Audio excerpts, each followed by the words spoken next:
All right, on deck here on TBS. Big City best of 5 between the New York Mets and the Los Angeles Dodgers here from Chavez Ravine. The Mets, the champions of the National League East with a 90-win season, 92 wins for the Dodgers. 2015 National League Division Series coverage on TBS presented by T-Mobile. It's the Mets, it's the Dodgers, it's Jacob DeGrom, it's Clayton Kershaw. We got a great matchup moments away here on TBS. And we'll be back with the first pitch right after this.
In Los Angeles, California, great look at Chavez Ravine as the Dodgers get set to play the New York Mets in Game 1 of the National League Division Series. Temperature right now 90 degrees. It was triple digits today in this area, and it's beginning to cool off just a bit, or is it just me?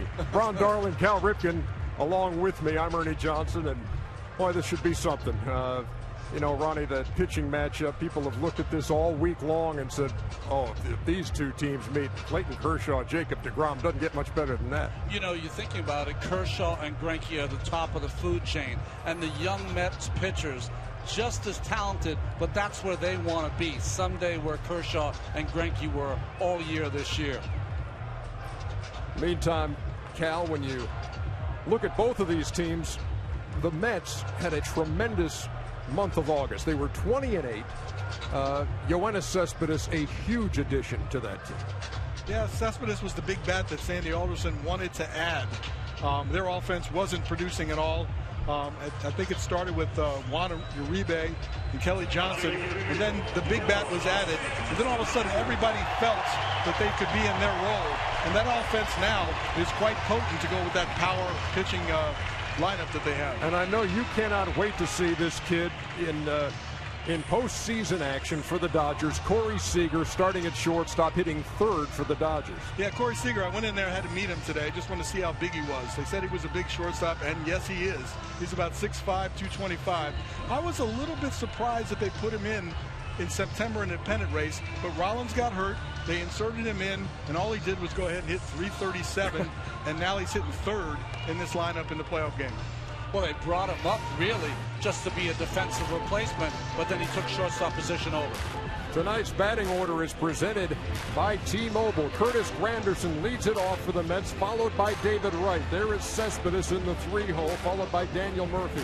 Travis d'Arnaud is the catcher, hitting fifth. Then it's Lucas Duda, Michael Kadire in left, Ruben Tejada at short, and Jacob DeGrom does the pitching for the New York Mets.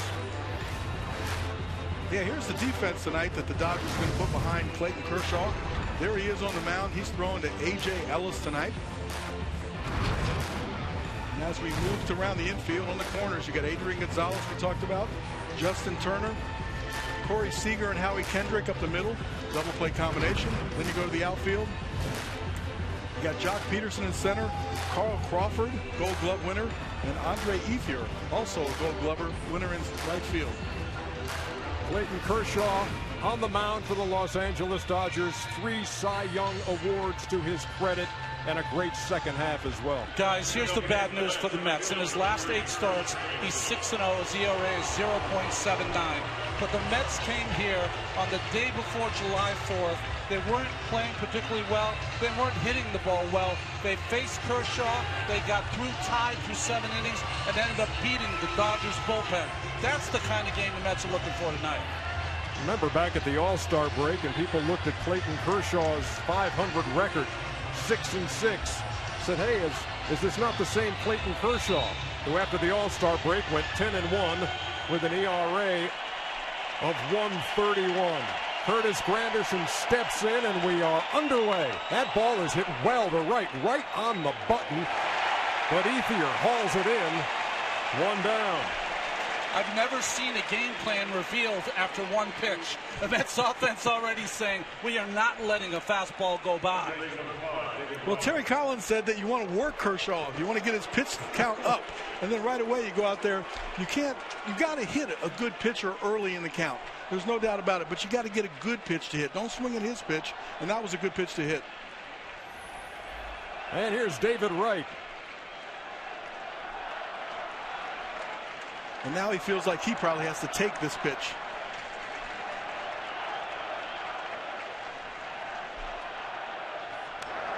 And he did not. Hacking up the first one right back to the screen. Wright missed 115 games this year. He had what was described as a mild right hamstring strain, later diagnosed as spinal stenosis. And actually, at one point this season, on a trip out here, as he was getting treatment, he talked to Don Mattingly about it, the manager of the opposing team, the Dodgers. And Mattingly had had some back issues in his career and was able to kind of reassure David Wright and kind of tell him to stick with his rituals and just work on that to get back to a playing shape. And sure enough, he did, and here he is hitting second for the Mets in Game 1. I think the big advice from Mattingly right there was to modify your workouts. I also had back problems, L4-5, and the more you swing, especially the movement where you're moving your hips and torquing like that, that wears you out. So you want to make sure that you get ready, but don't overdo it. Big breaking pitch and off the end of the bat of David Wright. Good sign there by David Wright. That was an awfully good breaking ball by Kershaw, able to stay in the at bat. Kershaw's going to throw that good, powerful fastball, the good overhand curveball. He'll also cut that ball in and down on the right-handed hitters. Down low, and the count full to David Wright. Well, there's that attempt at that cutter, that hard slider. It looks like a fastball coming in on the inside part, then breaks off. That was a little bit too low. Wasn't good enough to fish for. Payoff pitch from Kershaw. Got a piece. That's one thing that you know about Kershaw is just because he has a fastball in the 95-mile-an-hour range on 3 and 2 doesn't mean you're going to get one. It means you're never going to get anything straight. That's what you get from Kershaw. Do they change it up here, though? A.J. Ellis, his battery mate. Yeah, back to the fastball coming in.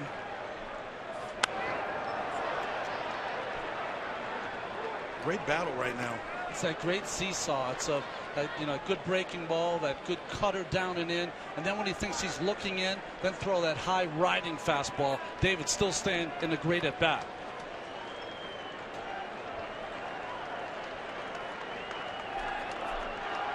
Another payoff from Kershaw to Wright. And again, just a tip. And we'll do it again.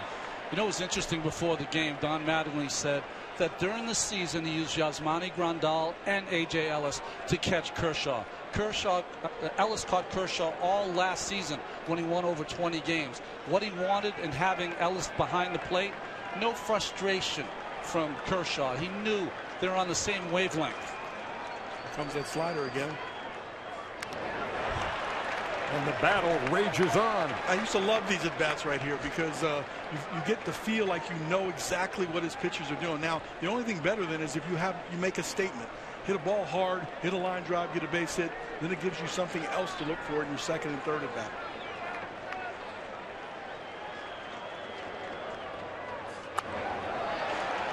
Wright did everything he could, much of it in Los Angeles with the doctors, to get on the field with the Mets so he could have this feeling once again like he did in 2006. What an at-bat he's taken. He retired Granderson on one pitch. 11 now to David Wright. Back to the slider again. And Wright wins the battle. Throws a one-out walk.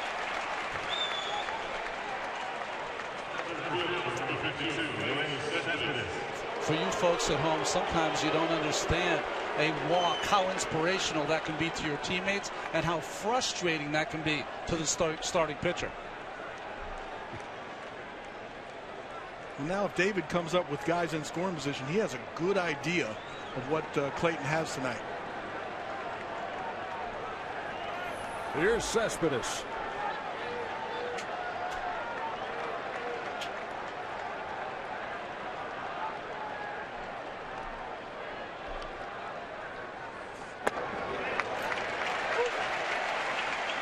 Alan Porter is the home plate umpire. Threw up the right hand, 0-1. We had that good number, that what he does on first pitch, but true to form, Cespedes as a Met very rarely swung at the first pitch. He played 57 games for New York, knocked in 44 runs, hit 17 home runs, and had a huge cut there. Got good postseason numbers too. 14 for 40, 350, 1 home run, 6 RBIs. He likes the big stage. He likes that fluorescent sleeve on the left arm as well. Part of that whole parakeet at Citi Field thing.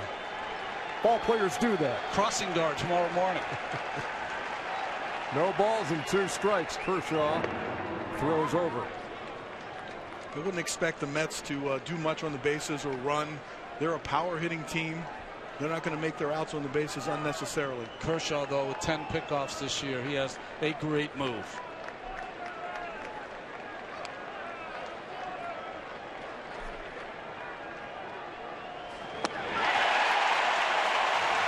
Cespedes goes down swinging for out number 2.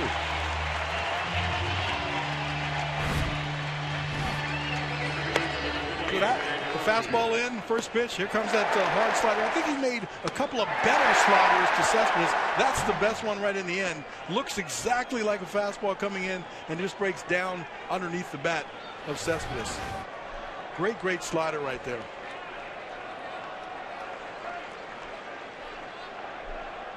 So Wright still at first. Now 2 down for Daniel Murphy, the Mets cleanup hitter. And he takes a strike 0-1. That's 96 right down the middle. It's a good pitch to swing at if it wasn't so hard. Then you got Kershaw, who struck out 301 this year against Murphy, toughest guy to fan in baseball. And it's 0-2. Tonight's Chevrolet pitch tracks. You look at the arsenal for Clayton Kershaw. Hey, the home plate umpires, they get excited too. That ball looked a little low on our pitch tracks.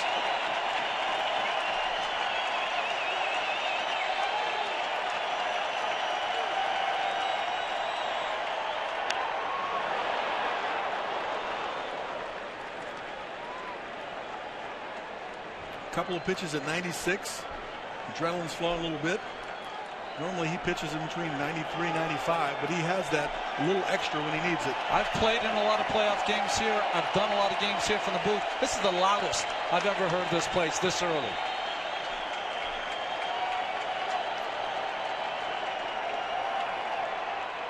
Again, a throw over by Kershaw. Right, steps back. That's not his good move, is it, Ronnie? No, it's not.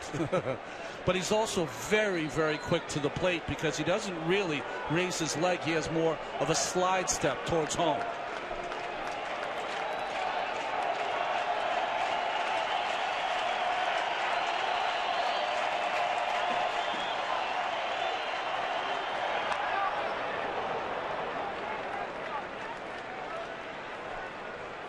Tom Goodwin, the first base coach of the New York Mets, makes a new friend as he fields that foul ball, throws it into the stands here at Dodger Stadium. Tom could steal himself a base, 369 in his career. Count remains 0-2 to Daniel Murphy.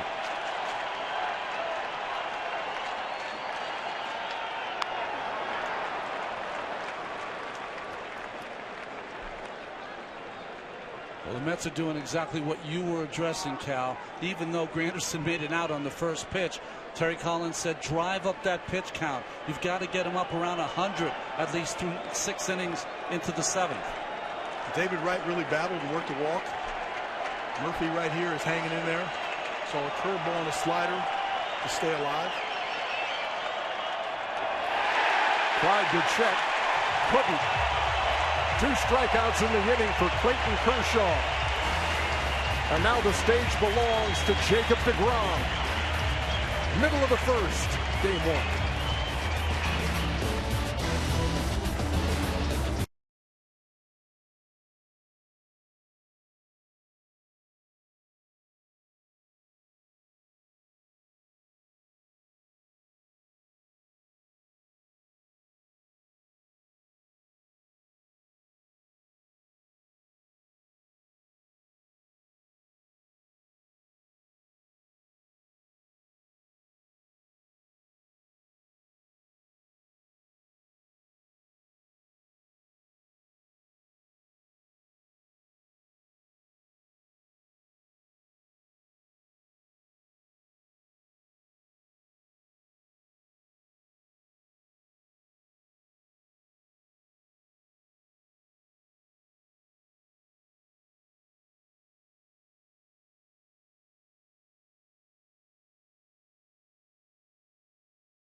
beautiful Friday evening here in Los Angeles. Tonight's batting order is presented by T-Mobile. Carl Crawford leads it off for the Dodgers, then Howie Kendrick, the kid Corey Seager hits third, then the veteran 12 years in the league, Adrian Gonzalez. Justin Turner hits fifth, and Andre Ethier, A.J. Ellis, Jock Peterson, the rookie, and Clayton Kershaw doing the pitching and batting ninth. And here is Jacob DeGrom. All career high numbers for Jacob. They gave him 12 days off in September to try to regroup, and after that he got back on that fastball, had that good downward plane, and threw 10 innings and only gave up a run.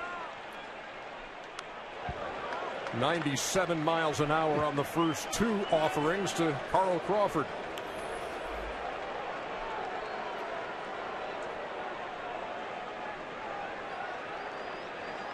The 1-1. 97 again. But out of the strike zone, 2 balls in the strike. It's been an effective pitch for him with 2 strikes, but I think he just overthrew that one. Well, the key when you watch Jacob pitch is that you want to see him down early in the count. Then he can elevate that fastball when he needs to strike out. 59 runs is only the amount he gave up this year, but 16 of them in the first inning. And he threw it right past Crawford for out number 1. That's intentionally elevating the fastball right here. You got 2 strikes on him. You can see the target up a little higher. It hits a little bit above the target, but that's a pitch that's almost impossible to get. Missed that by a good 6 inches. Well, you can say about DeGrom, the only start he's had this year where his heart could be this elevated was in the All-Star game. What did he do there? Only struck out the side on 10 pitches. Yeah, Stephen Vogt and Jason Kipnis and Jose Iglesias, the victims in that 6th inning at the All-Star game. Howie Kendrick waits on an 0-1 from the slender right-hander. 0-2. You know the adrenaline's got to be through the roof with this kid. How do you channel it, Ronnie? Well, he's a quiet assassin. If you talk to him when he's off the mound, everything is just cool and easy. He's one of those guys, there's no drama with Jacob DeGrom. You just let him every 5th day go out and do his job. We talked about him being a shortstop in college. He's a tremendous athlete, and now he's turned into a tremendous competitor on the mound. No balls, 2 strikes.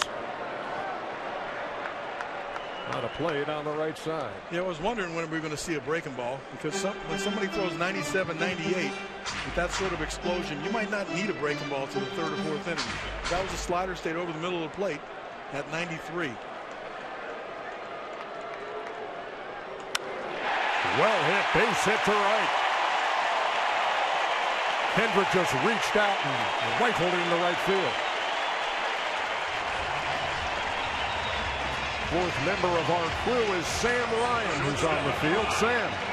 Yeah, Ernie, and with this start, Corey Seager makes history. He's the youngest Dodgers position player to start a playoff game in franchise history. He's 21, and since September 3rd, he has been their hottest hitter. Don Mattingly said, I like everything about this guy, his demeanor, his confidence, and guys, he has the numbers.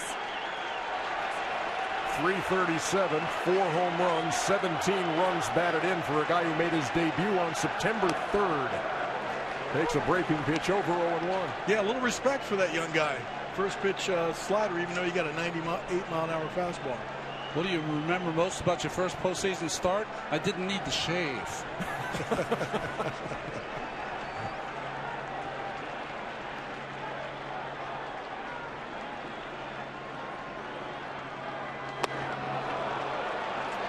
No balls and 2 strikes.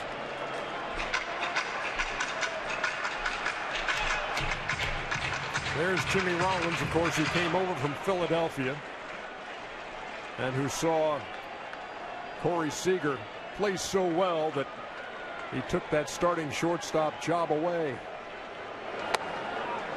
Had a notion, held up.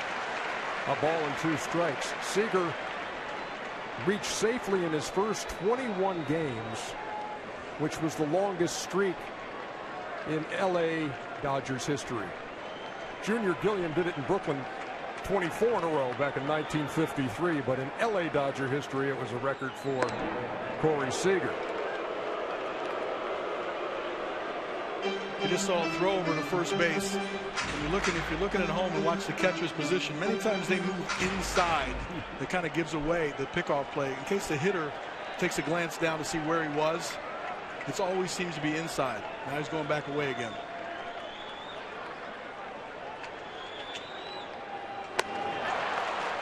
And he sets down the 21-year-old rookie on strikes.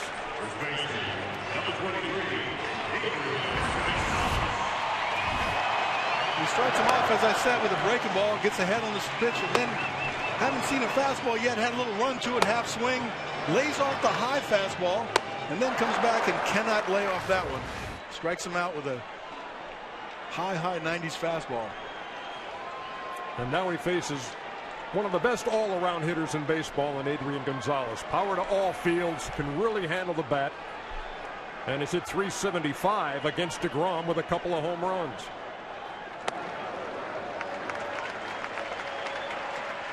He's really been the only Dodger hitter that has handled the big three of the Mets who are going to start the first 3 games in this series. DeGrom, Syndergaard, Harvey. He has 4 home runs against. Howie Kendrick is a runner at first. The 1-0 from DeGrom to Gonzalez. Nibbled at the corner and missed 2-0. Well, Egon's got a really good eye at the plate, so he's going to make him come over the strike zone. And he knows, he's experienced, that he can provide the power by shortening his swing and allowing the fastball velocity to add some power. Good power to all fields.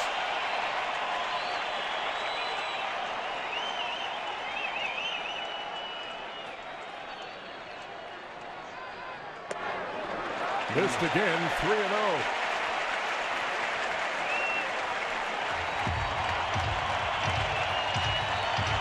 There's always that little test back and forth between pitcher, and umpire. How much is he going to give me on the outside corner? Giving nothing so far to DeGrom's Porter.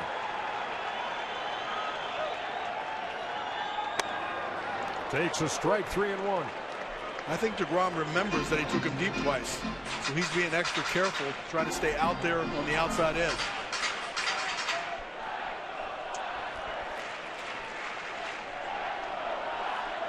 DeGrom is 27. He's 3 months younger than Clayton Kershaw.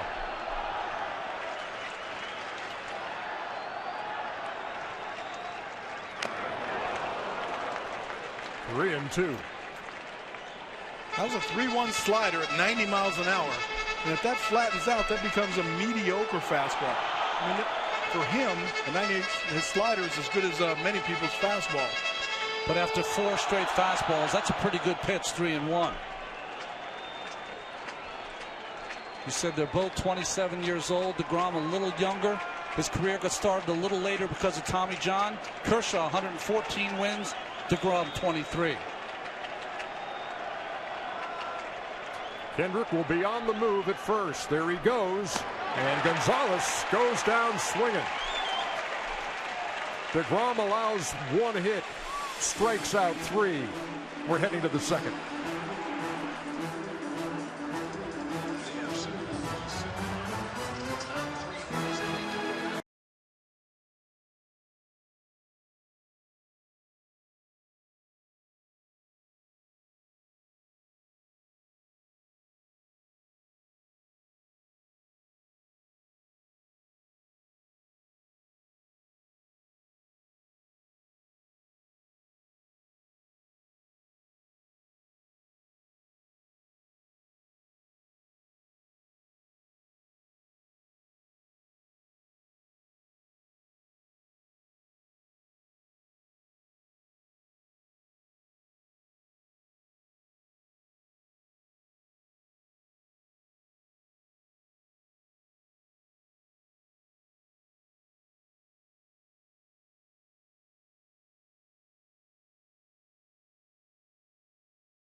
Let's take a look at tonight's MLB Memory Bank presented by Bank of America. We're going all the way back to last Sunday. That's when Clayton Kershaw notched strikeout number 300 and 301. Only pitcher in the bigs to eclipse that mark this year. Travis d'Arnaud leads it off for the New York Mets, and what a special night this is for him. Grew up about 20 minutes from Dodger Stadium. Always grew up idolizing Mike Piazza, who was catching for the Dodgers at that time, and wasn't able to play when the Dodgers and the Mets played here earlier this season because he had a hyperextended elbow. So this is the first time he's played at Dodger Stadium. We used to come and watch the Dodgers growing up. On the ground to third, Justin Turner. One down.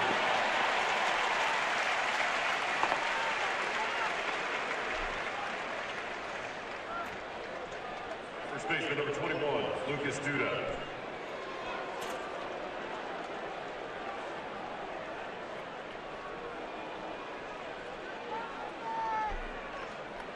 Well, Lucas Duda steps in for the Mets now. Big guy with power, and he's had some success against left-handed pitching this year as well. He's hit 7 home runs against lefties. That one's right off the foot of Kershaw, and there will be no play. And let's see how Kershaw is. I think he's fine. Looked to me like he got that in the shoe, not the ankle, just by the sound made. No one's going out there. It was a kick save, though, intentionally. He tried to keep it in the infield. Yeah, just off the back of his foot. Directed, but not hard enough.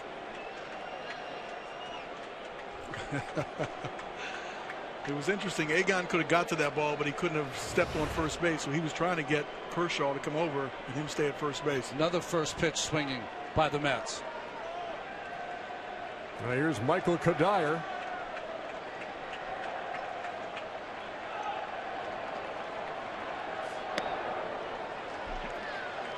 Kadire, the longtime Minnesota Twin, also played in Colorado, won a batting title there with the Rockies.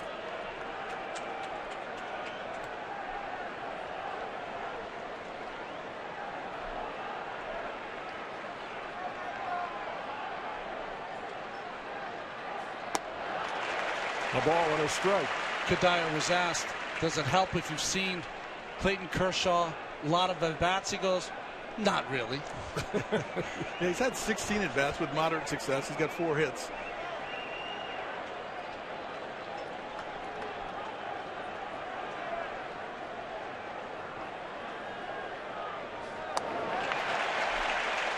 One ball and 2 strikes.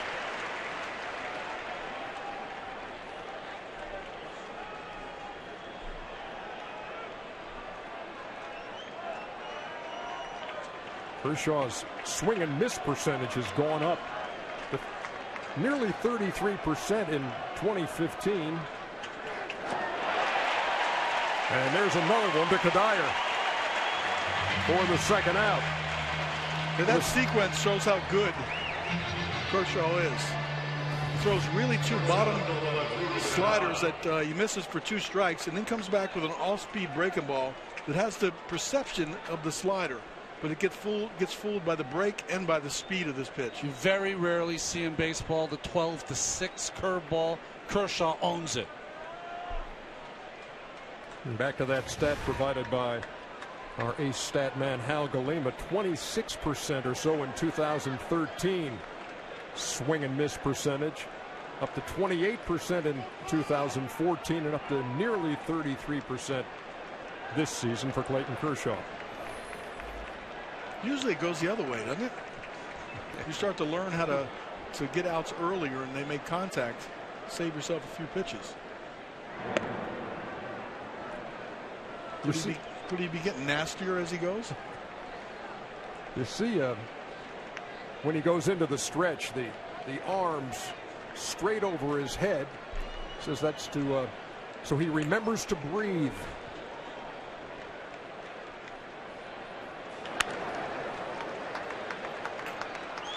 Good swing there by Tejada. Two reasons he's in this lineup is he's the best defensive infielder for the Mets, and he's 5 for 14 off Kershaw. One of the few Mets who has some good numbers.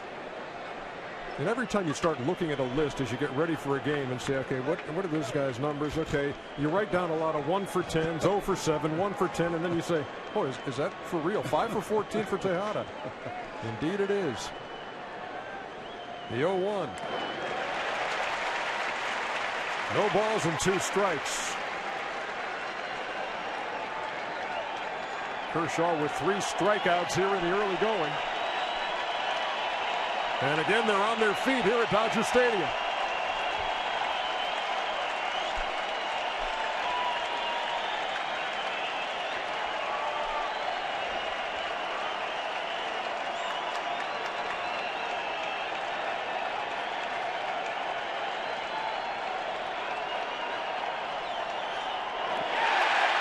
Breaking pitch got him. 4th strikeout for the 3-time Cy Young winner.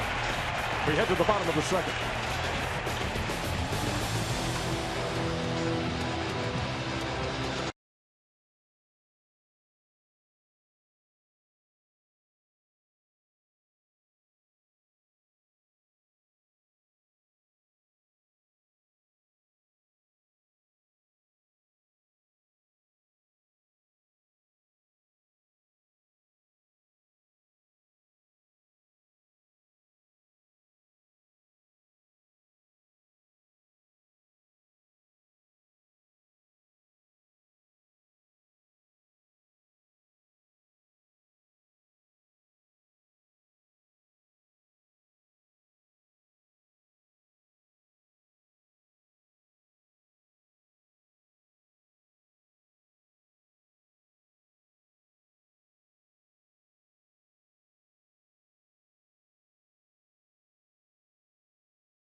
Provided by Goodyear. Everything Goodyear has learned making tires that go the distance inspires what they roll into yours. Goodyear, more driven.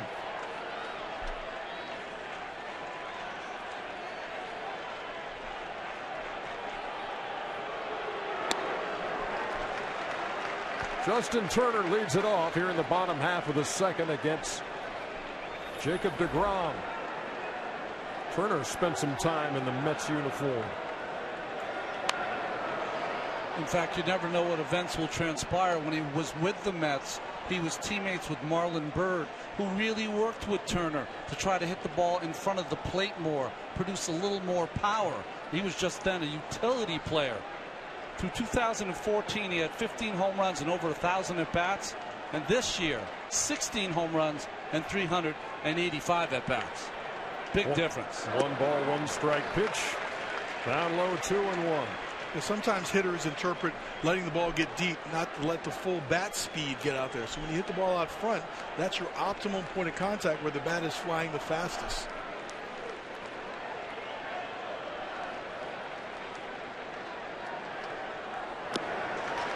Three balls and one strike. Steady diet of sliders for Mr. Turner.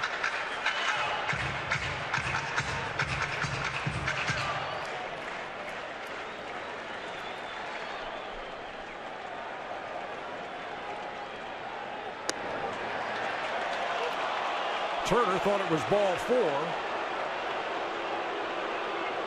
Gonna have to put that shin guard back on and brace for a 3-2 pitch. I hope the Velcro still works. We talked before, he gave a low pitch to Kershaw, now returns the favor to DeGrom.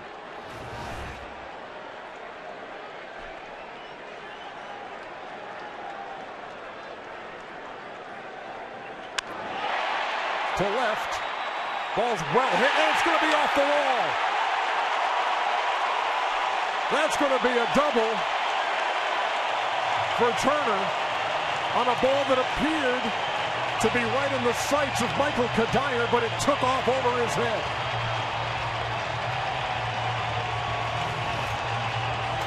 Just a low line drive. It has some backspin on it.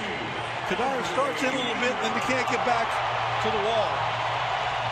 For a while now, Kadire's had a balky knee, and when the Mets have been playing against left-handed pitching, Lagares has played center field and Cespedes has played left field. They've made the change for this first game tonight.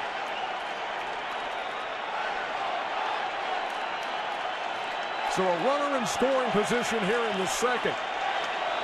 And Andre Ethier steps in.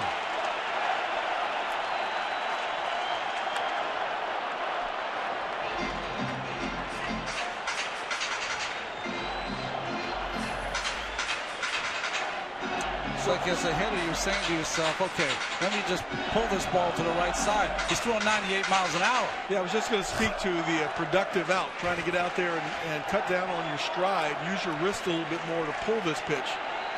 But when it's 98 on the outside edge, that's kind of hard to do. 0-2.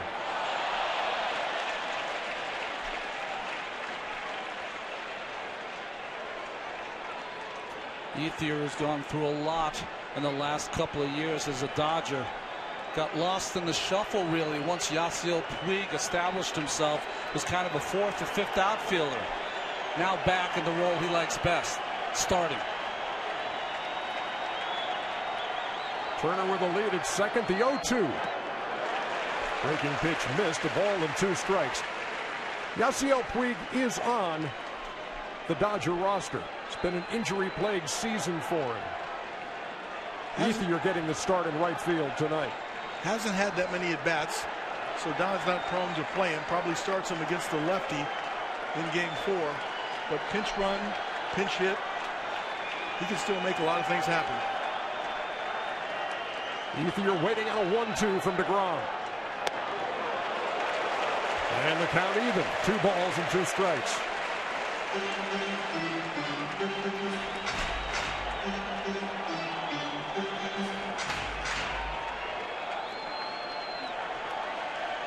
Turner, who doubled over the head of Kadire to lead off the second. Edges away from the bag as we await a 2-2 to Ethier. Tried to check his swing. He didn't think he went, obviously. Well, he's arguing with the home plate umpire because Alan Porter called it. Nothing irks hitters more than the home plate umpire calling that, Cal. They want the third base umpire to call it. Yeah, I didn't have to say it, Ronnie. You said it best.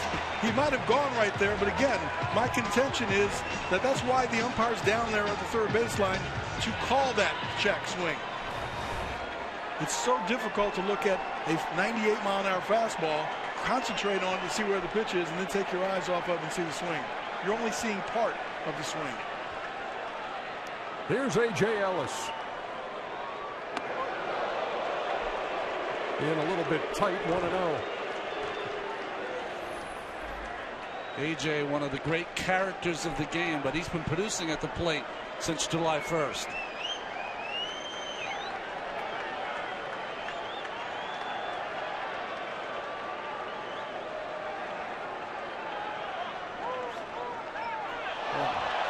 And DeGrom into the line when time is called. We've seen some anxious moments so far from the home plate umpire. I think this is too late, Cal. I couldn't see when he asked for time. Didn't put his hand up. Sometimes you're standing there as a hitter and it's too long and your eyes start to water. You start to stare. Then you got to get out of there and start blinking to get back in. Way upstairs, 2-0.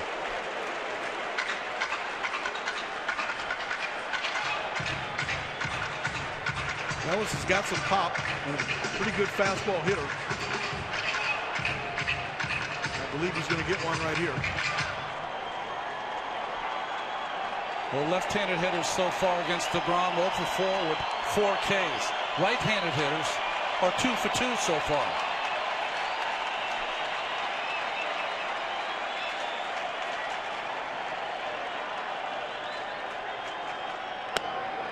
There's a strike. 2-1. 97 on the black in the 2-0 count. Tip your hat right there. I hope you get a better pitch this time.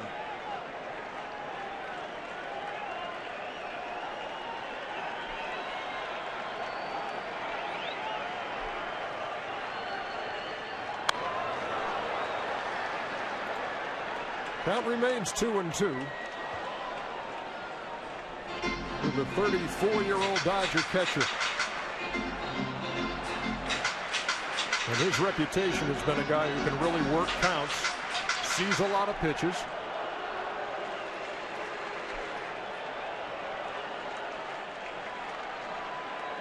And he's in a second inning battle here with Jacob DeGrom. Turner with the lead at second. And DeGrom strikes him out. Official caps, hoodies, jackets, and more. Celebrate with your favorite team at the MLB.com shop. So there's been a single by Kendrick in this game, a double by Turner, and 5 strikeouts registered by Jacob DeGrom. And Jock Peterson steps in. Base open. Pitcher on deck. And Peterson, the rookie who's got all kinds of power, will draw the intentional walk. He has a lot of power. He strikes out a lot too. But with the base open, they will pitch to Kershaw. But he's so dangerous that you have to really put him on here. Now the problem is that Kershaw is not an automatic out. He's a great athlete also. But this is the right move here. Had one of the best first halves you'll ever see a Dodger rookie have. 20 home runs he had in the first half, but only 6 in the second half. He tied with Chris Bryant for the lead among rookies in the National League. So Peterson with the free pass is at first. Turner at second. And Clayton Kershaw steps to the plate. He does have 9 hits this year in 71 at bats, 127. Has a couple of runs batted in. And you remember a couple of years ago on opening day against the Giants, he got the win on the mound, and he also hit the game-winning home run in the 8th inning. It was interesting, 62 hits in his last 5 seasons, most among pitchers. Just not fair. He leads the world in everything.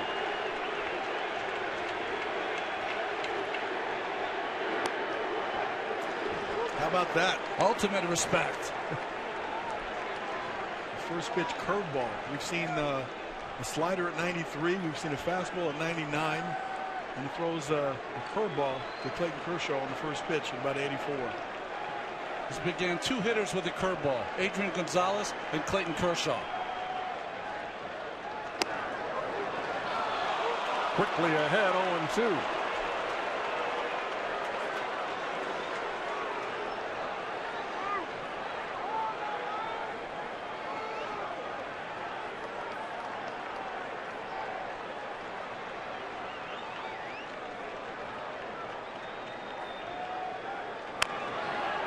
That foul past third. They got excited here at Dodger Stadium because contact was made. That's one of those where you say the pitcher hit that ball out of the catcher's glove.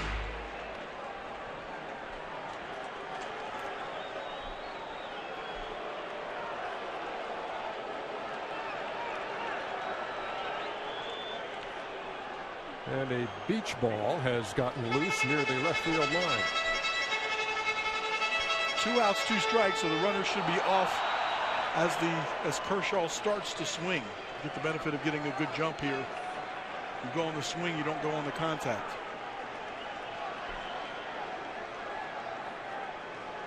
The 0-2.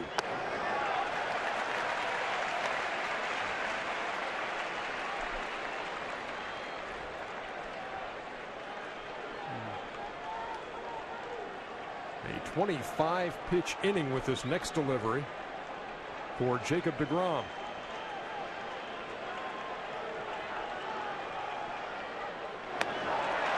All 6 outs have been by the K. 2 innings in the books at Chavez Ravine. Game 1, the NLDS. All right, it's time for Priceless Prizes, courtesy of MasterCard.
Game 2 of this series, 9 o'clock tomorrow night Eastern Time from Los Angeles. Game 3 will be Monday at Citi Field in New York. Game 4, if we need it, would be Tuesday in New York. And if it goes the distance, it'll be back here on Thursday for Game 5.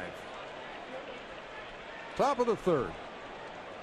Just saw DeGrom strike out Kershaw. Now Kershaw faces DeGrom, who's a pretty darn good hitter.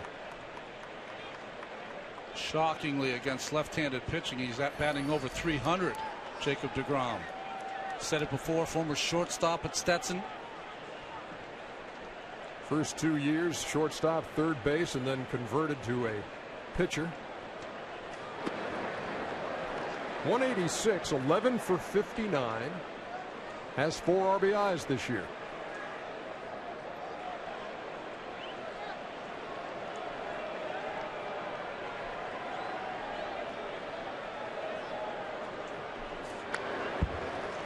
Ball and 2 strikes.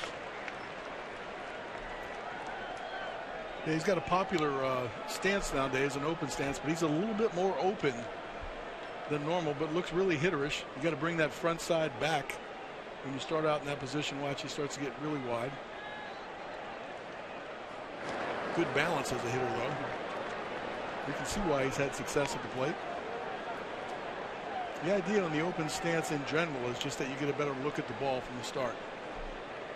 But that key to hitting is that front shoulder has to get back in, has to close. Just like in pitching, you got to aim your front shoulder to get anything behind it. 2-2 is tapped to first. Gonzalez with the flip. Oh, what, DeGrom ran that thing out. They beat him by a step. It's funny, on a similar ball in late July that DeGrom hit, almost the same hit over to Gonzalez. Gonzalez tried to come home. Why? Because Zach Greinke was working on a 45 2/3 scoreless inning streak, and that ended it. He got an RBI on that play.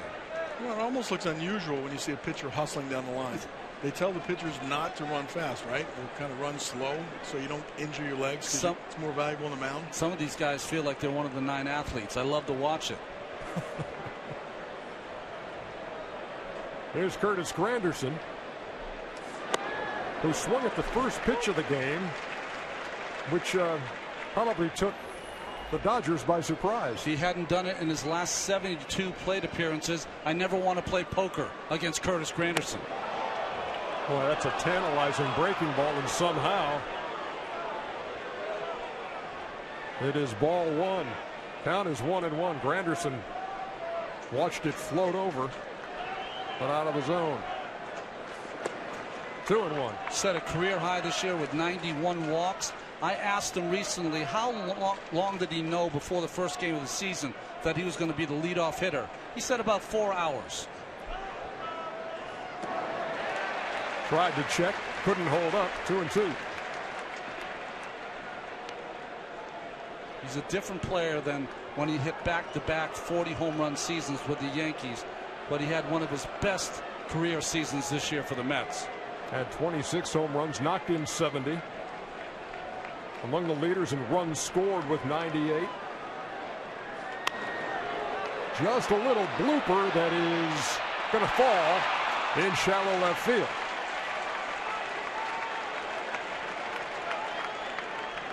One out single for Granderson here in the 3rd.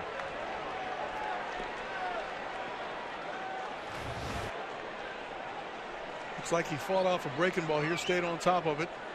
It's one of those balls that's right in between everyone. They don't have a shift for that hit yet. He hit a ball right on the screws his first time, nothing to show for it. Yes, a little Texas leaguer here in the 3rd, so he's at first with 1 out, and here's Wright. They say they all even out, but I never believe that.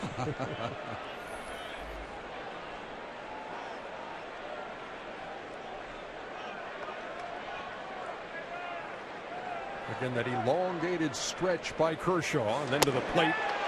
0-1. David Wright this year became the longest tenured player in Major League Baseball, his time with the Mets. Now exceeding Chase Utley, who was dealt by the Phillies to the Dodgers. And when that happened, Wright became the longest tenured player, just by a hair over Ryan Howard.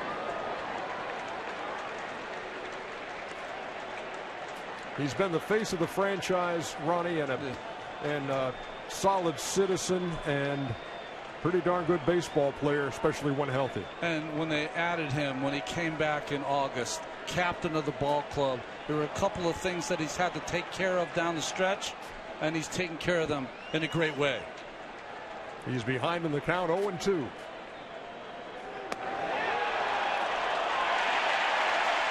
And a little late, but a strike 3 call.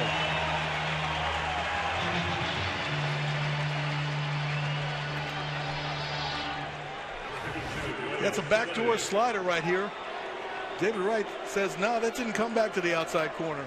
And on our pitch tracks, he was right. What happens with a lot of hitters against a pitcher like Kershaw, their first mention to the umpire, he doesn't need any help. I just did a quick scan of all the Ks in the game so far. All of them are swinging except that one. That is the 5th for Kershaw, and here is Cespedes. Struck out swinging his first time.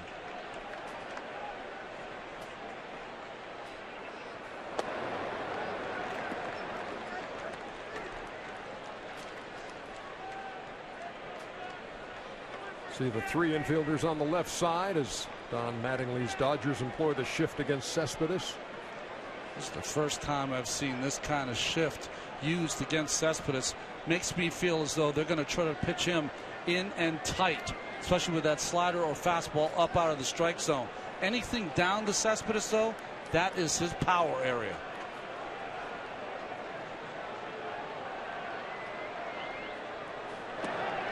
Ran it in and missed. 2 balls and no strikes. You see it all the time against left-handers. You don't see it to this extreme against right-handers too often. Agon is holding Granderson on over at first base, which creates a huge gap and a huge hole over there to hit a fly ball or ground ball through.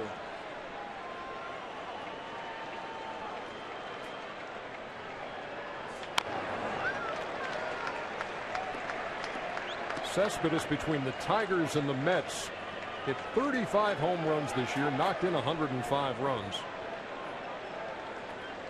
And again with the Mets in just 57 games, 17 home runs, 44 runs batted in, hitting .287. He had a little home run drought there towards the end. He hit 17 in the first 41 games. This will be pitch number 50 from Clayton Kershaw, and it's fouled straight back to the screen, 2-2. Well, this is what I was talking about before. Home runs by zone. You see down the bottom of that strike zone, he's got tremendous power. I bet you those 9 up and in are those hanging kind of sliders that stay in the inside part of the plate. Yeah, hanging mistakes. He's definitely geared to hit the low ball. Good low ball fastball hitter, good low ball breaking ball hitter. Granderson leads from first, and Kershaw with the toss over.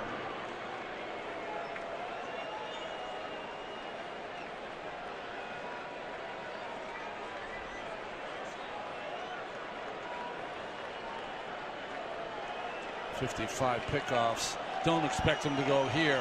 Cespedes is in scoring position when he's at the plate. Struck him out.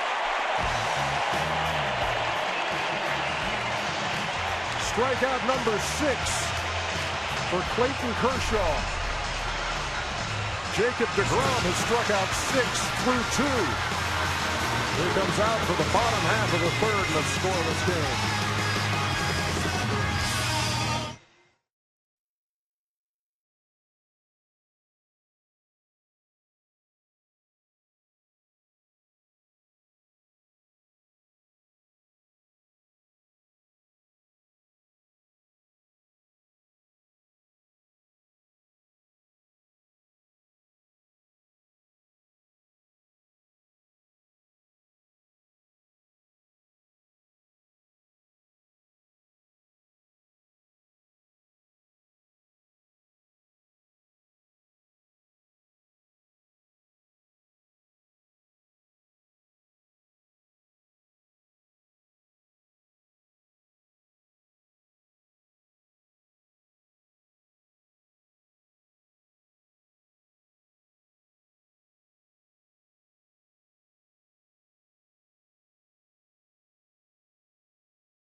2015 National League Division Series coverage on TBS is presented by T-Mobile.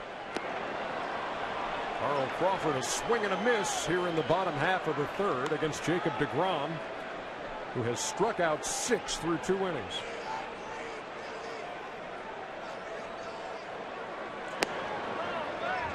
Our friends at Elias tell us that in a postseason debut, DeGrom is the first pitcher ever to strike out 6 in his first 2 innings.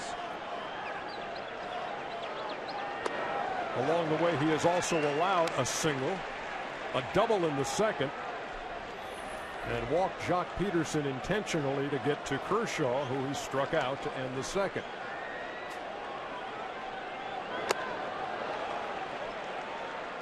I mean to tell you, what do they got? Powder River? Yes, indeed. Man alive. Crawford struck out his first time.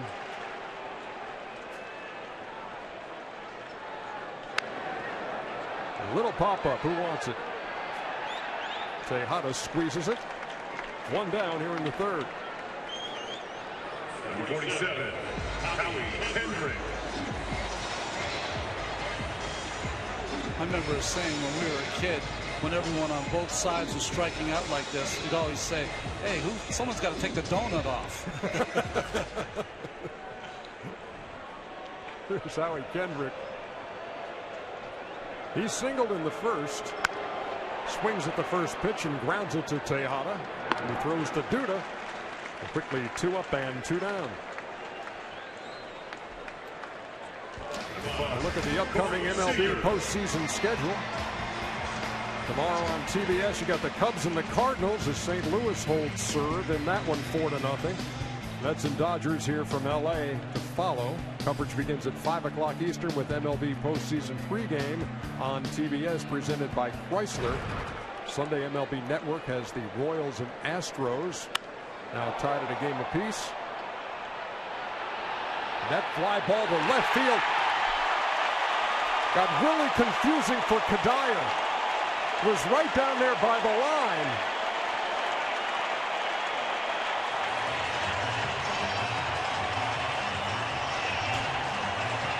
You know what's interesting about that, guys, is Seager lost sight of where that ball was going. He had no idea where it was, and neither did Michael Kadire. Watch the reaction first by Seager. Has no idea where it is. He thought he fouled it off. And then someone said, you better run, kid. And once he did, Kadire couldn't get over there. And the ball just drops in fair and bounces over for a ground rule double. The ball carried really well down that line. That's 2 balls at Kadire, though, but has misplayed. The first one is against Kendrick in the first. And now Seager's at second with 2 down. Gonzalez swings and misses.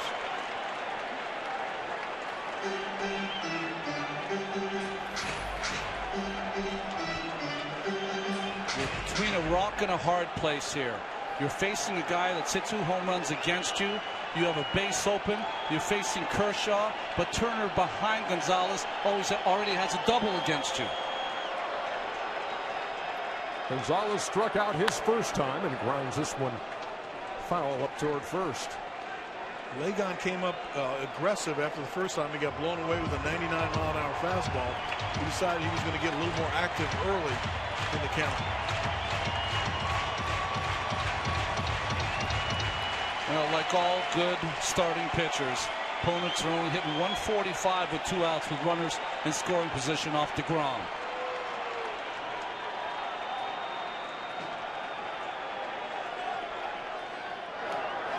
Ball bounces away, but Darno keeps it in front. Another look at Kadire on the fly ball by Seager and took a bad route. Well, that's what it was, is that he came really flat across instead of diagonally straight towards the foul pole. That would have made it an easier play for him. Not an easy play, but a play he could have made. With any kind of wind blowing in, sometimes the wind will swirl in the bowl of the stadium and push it down the lines, but I don't see any wind.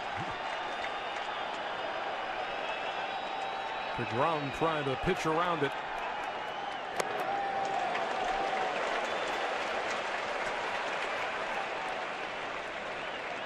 Justin Turner waiting on deck. He doubled in the second. That was the ball that Kadire had trouble with.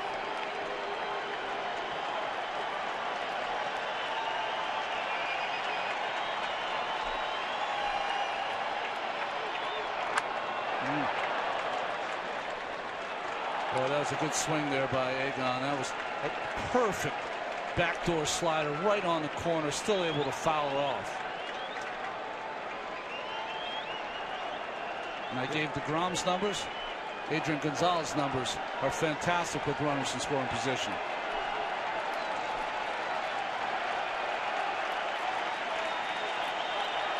Seager the runner at second. 2 down. Here comes the 2-2. 3 balls and 2 strikes. Egon's always been a really good RBI guy. And it seems like when he gets someone in scoring position, then his focus is at his best. Biggest choice of the night for DeGrom. Does he try to just throw him by him again?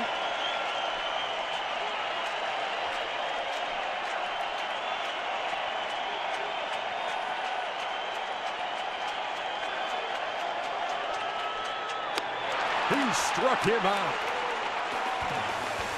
7th strikeout for DeGrom, and a big one with a runner at second.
Season with MLB.com at bat, the #1 app for live baseball. Stay connected with highlights, replay reviews, scores, pitch tracking, live radio broadcasts, and more.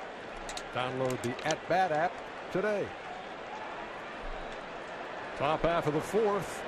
Daniel Murphy leading it off for the Mets in a scoreless game. And not surprisingly, guys, we expected runs to be at a premium. Expected that Kershaw and DeGrom, when they lock horns, it would be tough and tight. Has been so far.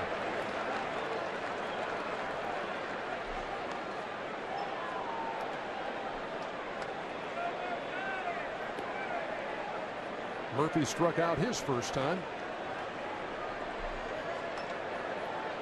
one of 6 that Clayton Kershaw has struck out in the first 3 innings. That ball's well hit to right. I mean, really well hit to right. And the Mets are on the board.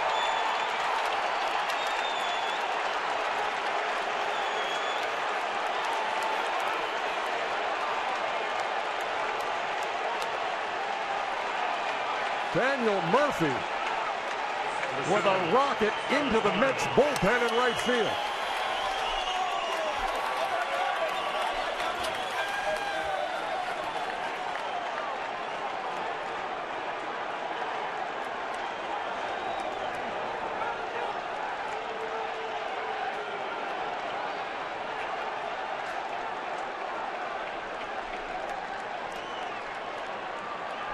So the Mets break through. And here's Travis d'Arnaud. Takes a big cut, 0-1. Murphy laid off a couple of pitches, got to a good hitter's count, 2-0. Got a groove fastball, and he didn't miss it. 14 home runs in the regular season. He goes deep here in the 4th. Kershaw ahead of d'Arnaud, 0-2. How many times during the season do you think Kershaw has to face a cleanup hitter that's left-handed? But he got in the 2-0 count, had to come with the fastball, and his 2014 postseason ended with Matt Adams, a left-hander, hit 3-run home run, and it starts here with Murphy with a home run. d'Arnaud takes a called 3rd strike for the first out. And here's that pitch we're talking about, a fastball, low and over the middle of the plate. Nice and quiet, quick swing. Ball goes a long way. Remember, Murphy had 14 home runs this year. That was a career high for him. I was trying to watch the second time around. You get a little bit different idea. You had a bat under your belt. There's an adjustment that might need to be made from the hitter standpoint.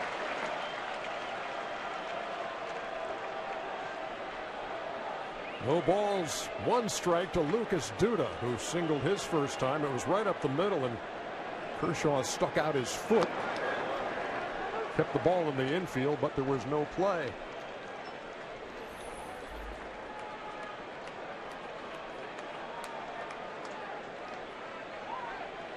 Duda with 27 home runs, 7 of those off left-handed pitching.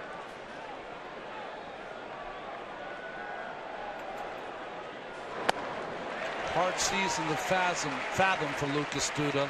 Really just had 3 spurts of power during the year. Incredibly streaky year this year for Duda.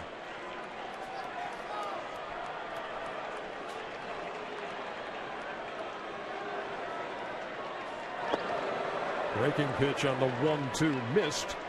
Count even, 2 balls and 2 strikes.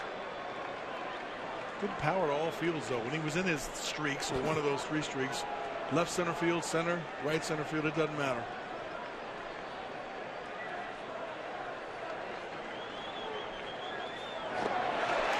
And he struck him out. They're going to have to throw down to first to complete it. 2 down. Let's take a look at StatCast, powered by Amazon Web Services. The exit velocity a shade over 105 miles an hour on the solo home run by Daniel Murphy. Only 414 right there? He's no Kyle Schwarber, but he's working on it. Now here's Michael Kadire.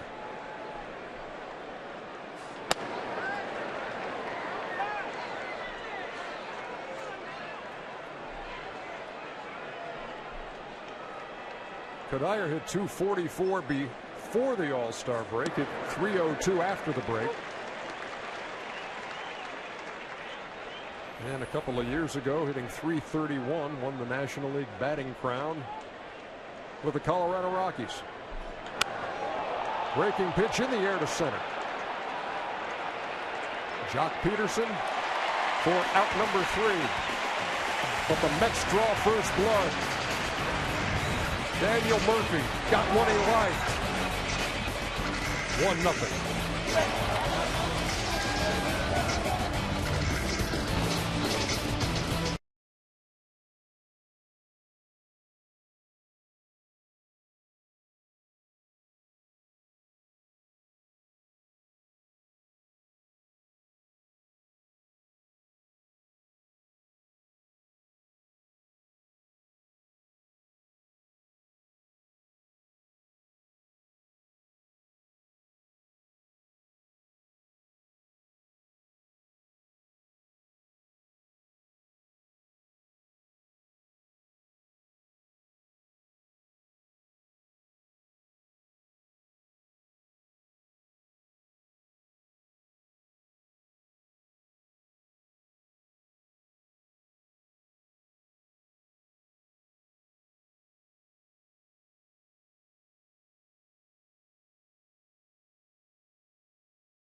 Follow the postseason right from your phone with Team Stream by Bleacher Report. Get the latest MLB news, scores, and highlights all in the palm of your hand.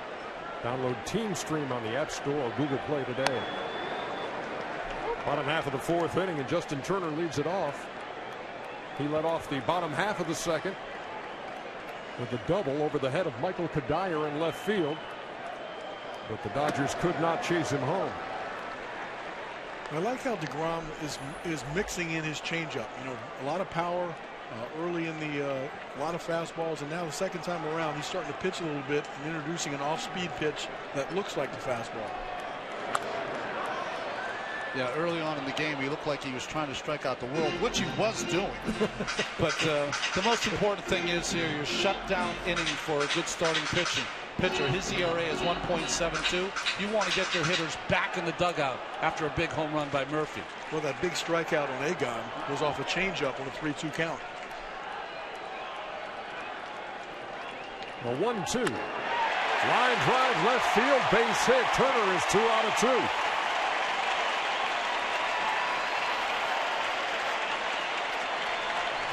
Moments ago, Sam Ryan spoke with Mets manager Terry Collins.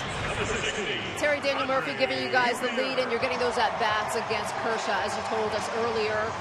What has encouraged you so much so far? Well, he's so good. I mean, you got to look for a fastball, and you can't miss, as I told you earlier tonight. And if we know Clayton very, very well. We know he's very good. So we got to take advantage of his mistakes because he doesn't make very many of them. And we got to get Jake to get his pitch count down a little bit. He's used a lot of pitches so far.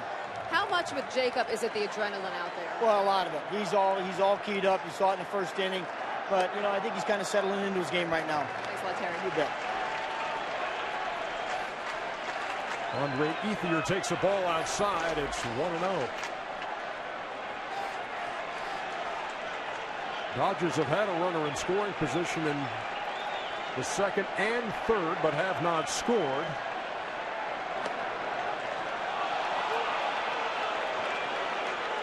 And there's a strike. Well, not many agreed with it here at Dodger Stadium. It's 1-1. 0 for 4 with runners in scoring position so far with 4 punch-outs.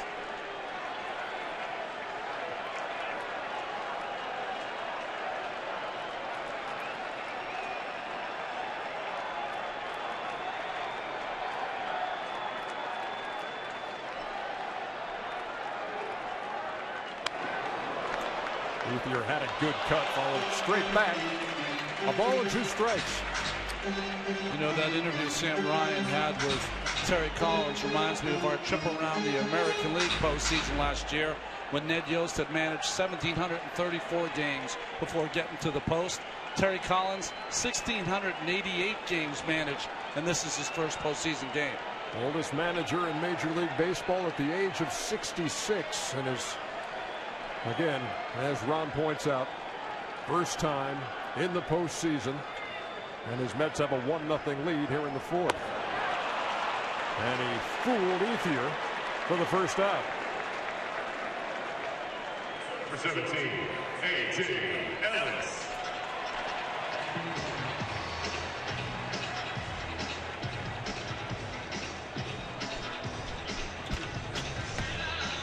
Strikeout number 8 on the night for DeGrom, whose high this season is 11 against the Cardinals. He's had double digits 5 times, well on his way to number 6. Here's A.J. Ellis. That's pretty 0-1. So you're right, Cal. The slider into play more. The changeup to Gonzalez last inning to get the strikeout. Pitching more as opposed to throwing.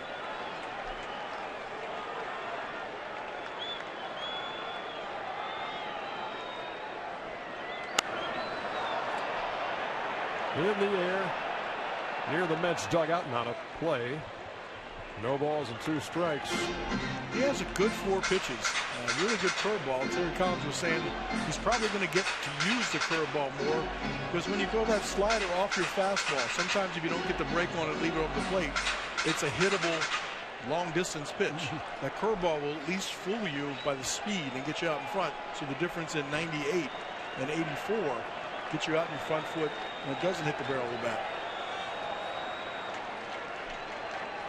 Turner leads from first. Ellis in an 0-2 hole.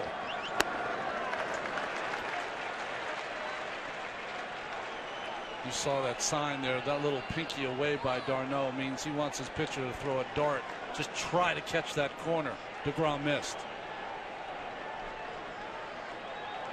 This, the wiggle one, means you want the ball to sink a little bit. The two-seam fastball.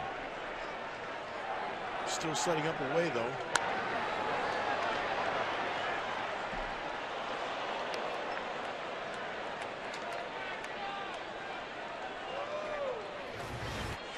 Well, we talked about the mistake that Kershaw made to Murphy. DeGrom has made a couple of mistakes also. Dodgers have not been able to make contact yet, though. You can get away with those mistakes when it's 98.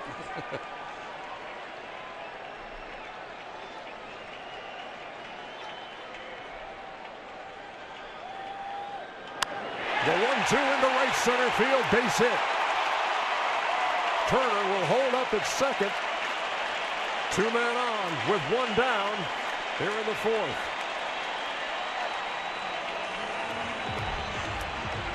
Well, what do you expect from an A.J. Ellis at bat? A guy who battles, especially with 2 strikes. This was on a changeup, a mistake changeup that stayed up out over the plate. He stays on it, pushes it to right center field. I thought at first it might give a chance for Turner to turn it on and try to go first or third. Granderson does a good job of closing.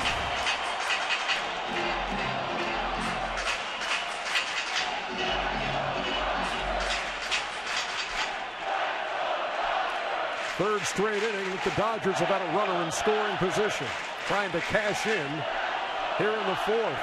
They trail 1-0. Peterson's hitting 386 on the first pitch.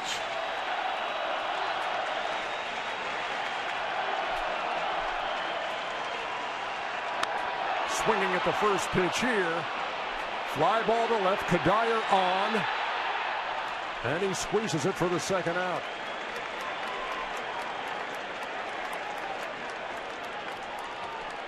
He was geared for the first pitch.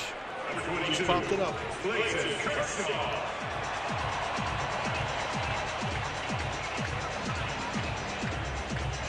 Well, Peterson had been intentionally walked his first time in the second to get to Kershaw, who struck out to end the inning. And now the Dodger left-hander will bat with runners at first and second and 2 down.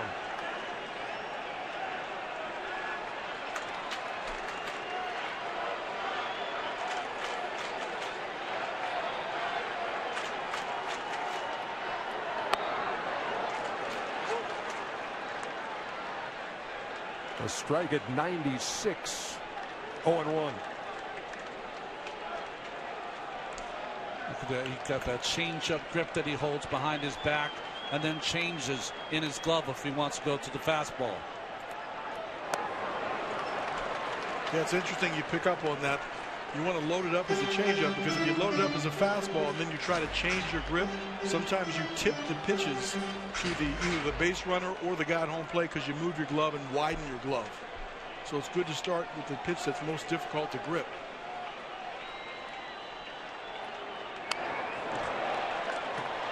Again, Kershaw basically taking a pitch out of the catcher's mitt to stay alive. I mean, Clayton's choking up. He's doing everything he can do, but barely makes contact with that pitch. If I'm Crawford on the on-deck circle, I'm ready. Heads up? Yes.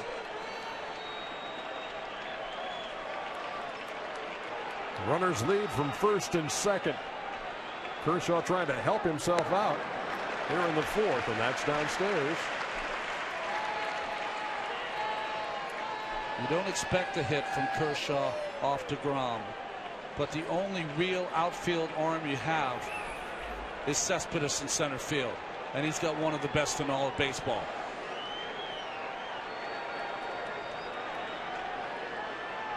The 1-2. Down even. Now there's that changeup again, Ronnie. I know he struck him out the first time on that changeup, but when you're taking the ball out of the catcher's glove at 97, 98, And this pitch is 87. If you make a mistake and throw that over the plate, you're giving the hitter a chance. 85 to 87 is pitcher's hitting speed, by the way. That's just a tough pitch call right there for me.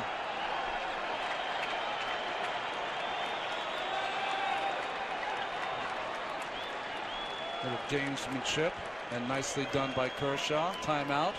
Make him wait.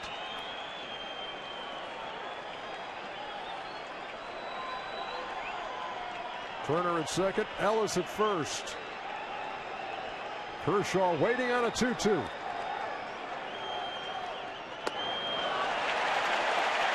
Three and two.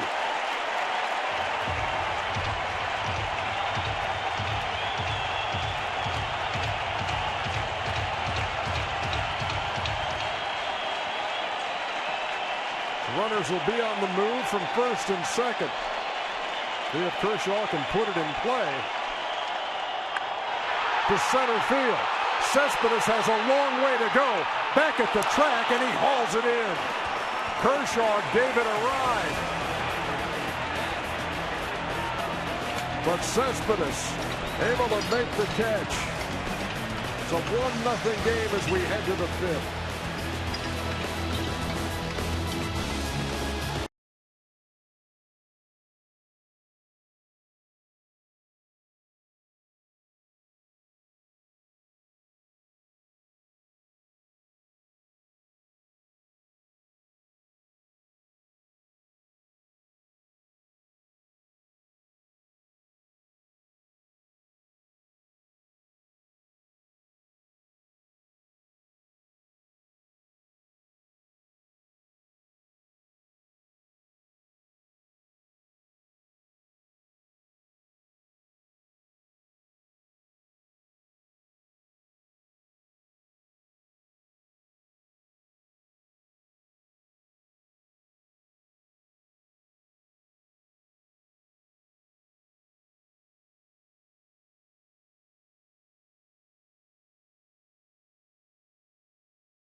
Top half of the fifth inning here from Dodger Stadium. Game one of the NLDS between the Mets and the Dodgers. Clayton Kershaw, Jacob DeGrom, the game one pitching matchup. Kershaw's allowed only 3 hits and has struck out 8, but he has also allowed a long home run to Daniel Murphy for the only run of the game. Ruben Tejada leads it off for New York. You know, it's interesting when Tejada's up, almost every team plays him in to take away the bunt. His former teammate Justin Turner does not, because Tejada never bunts. He does not have a lot of speed. That's the knowledge from being a teammate. And Kershaw ahead quickly 0-2. They definitely got him to pull down there towards the line, almost like you're playing no doubles defense. Seager's over in the hole as well.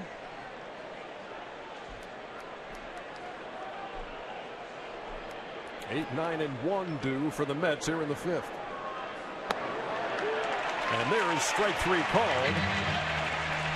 And it's strikeout number 9 for Kershaw. Cal, he's starting to get that backdoor cutter working. Another look at the catch by Yoenis Cespedes with our help from StatCast. They're playing a little shallow for the pitcher. Trying to be able to cut off that base hit. He had a long way to go to get it.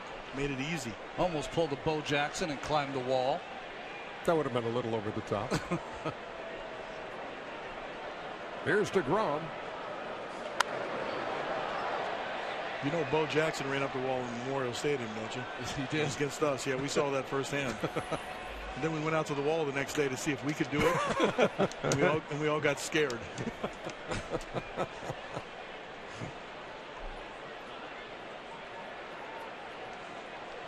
The 1-1. Well, you said it earlier. Looks hitterish up there, doesn't he, Cal? He's taking some good swings. Yeah, absolutely. A.J. Ellis will talk to anybody. He's trying to get into his head a little bit. That's right.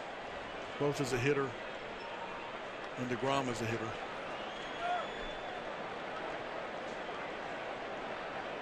One ball, 2 strikes. Here it comes. Breaking pitch. Stays alive.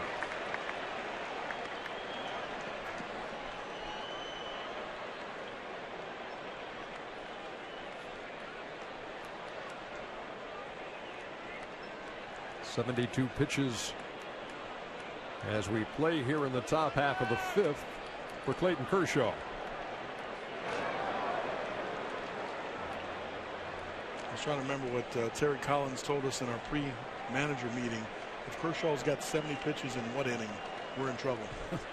Seventh? Seventh inning. Yeah.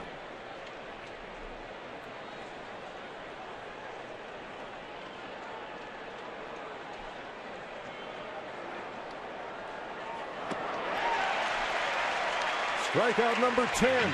2 down here in the 5th.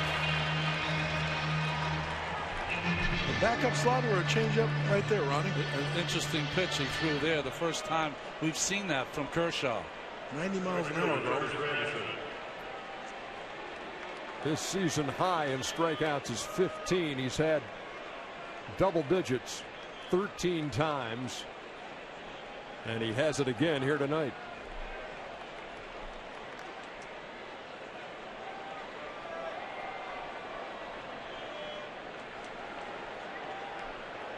Now here's Granderson.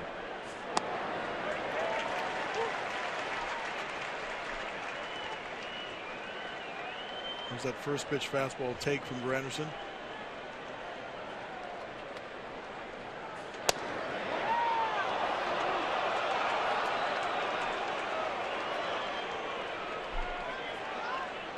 And here's that big shift we were talking about, mostly by left-handers.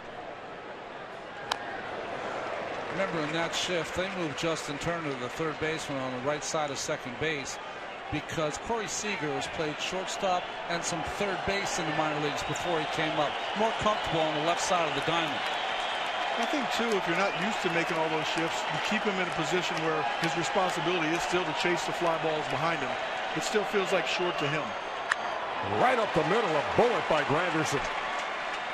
Well, he's aboard with 2 down here in the 5th.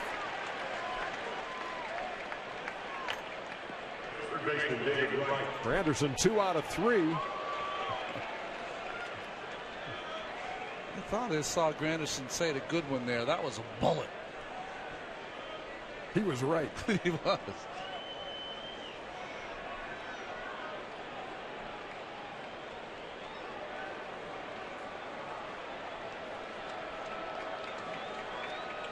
Kershaw yet to have a 1-2-3 inning. Here's David Wright.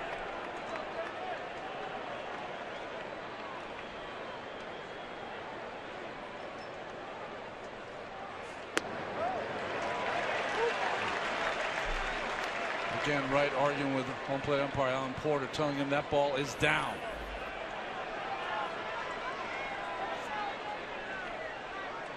We have it down on our pitch tracks. That's right.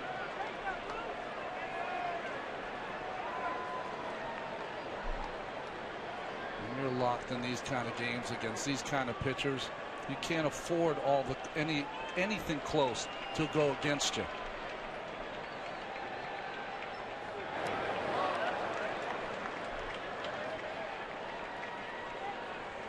Ball and a strike to Wright. We talked about him missing 115 games when he was activated, came back and homered in his first at bat at Philadelphia. And when they clinched the division on September 26th in a win at Cincinnati, he had a 3-run homer.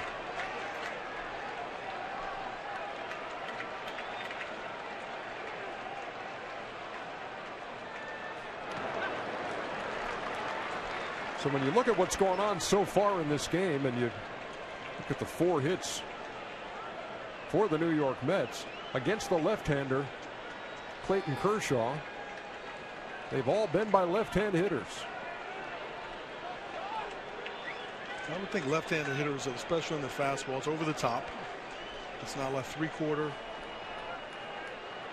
With movement, it's got pretty good four-seam action to it.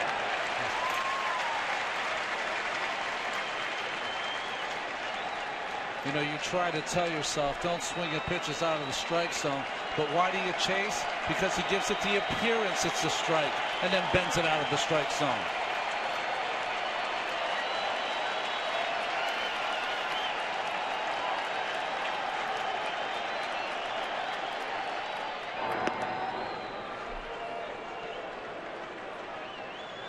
Likes to throw over there on that 2-2 count. That's the second time he's done that with Granderson. Almost like, don't even think of stealing.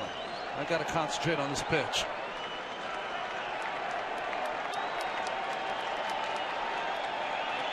The 2-2. And Wright goes down swinging. Second time he struck out. 11 for Kershaw. But the Mets with a 1-0 lead.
Tonight's game summary is presented by Geico. Head to the bottom half of the 5th inning. In a 1-0 game, Daniel Murphy's solo home run, the only scoring off of Clayton Kershaw. Jacob DeGrom going back to work. Kershaw, by the way, 1 strikeout shy of tying his career postseason high. The fake bunt by Crawford was interesting. As take a look at Kershaw on the bench.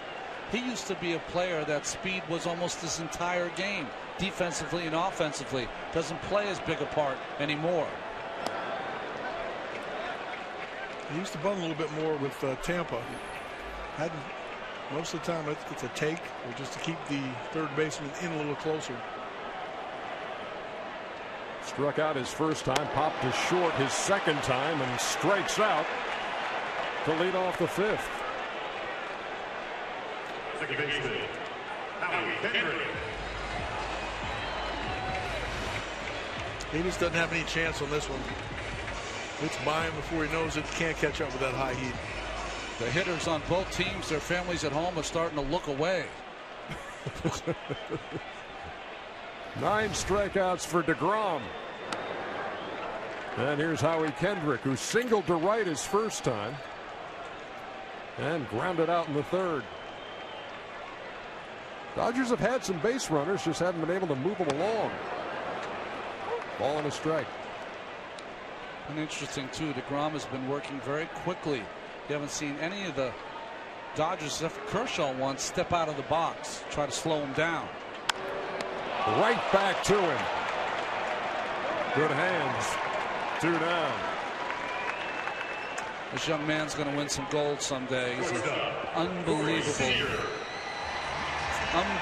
fielder. A ball by most pitchers.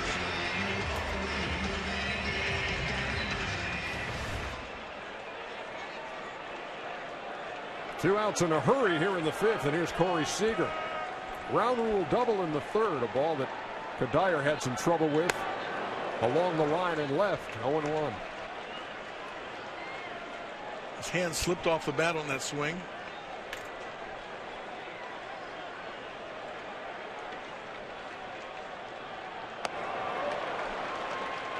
No balls and 2 strikes. First time that Seager has faced DeGrom. The regular season meetings happened in July between these 2 teams. The Mets taking 4 out of 7. And Seager making his debut in September. DeGrom's got low hop on his fastball, and that ball just jumps when it's up there with 2 strikes. Tried to check. And that is a 1-2-3 inning for Jacob DeGrom. 1-0 through 5. Game 1.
Cubs and Cardinals, Mets and Dodgers, Sunday on MLB Network.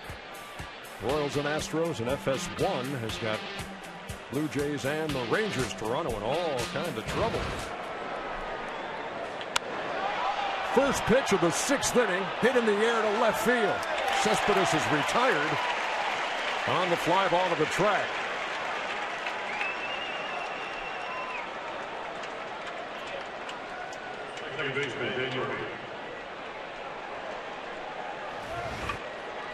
Stay in the park. Stay in the park. Woo.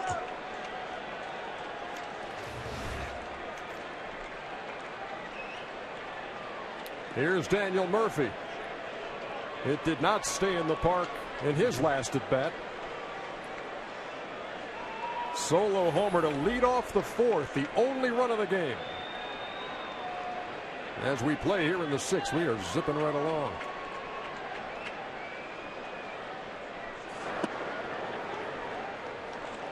Murphy takes low, 1-0. So taken all the way on that first pitch. Kershaw shows him fastball in. He hit a fastball 2-0. Come back with a breaking ball here. Just a little squibber off the end of the bat. Nothing like what we saw in the 4th. This ball was smoked. A 2-0 pitch. Gave him a chance to really sit on the fastball and look for it in his zone, and he got it. Here comes the 1-1. In the air, shallow center. Jock Peterson. 2 down.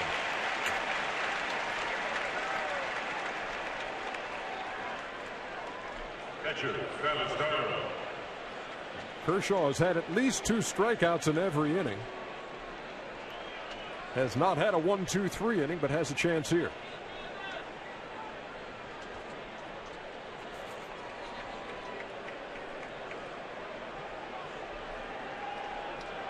Travis d'Arnaud grounded out his first time.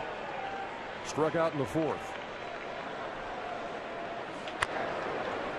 Up the third base line. That's a fair ball. Turner on the run. Throws him out.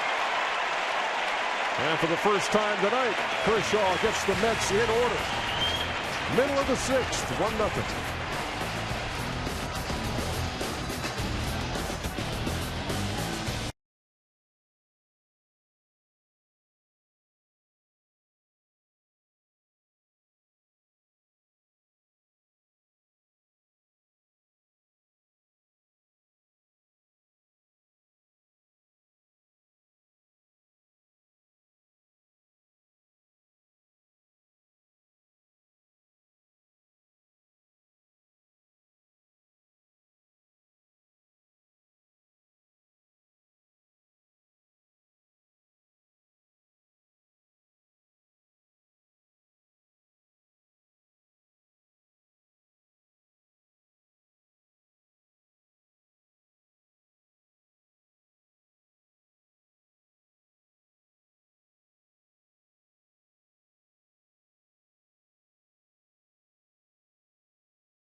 10 strikeouts for Jacob DeGrom.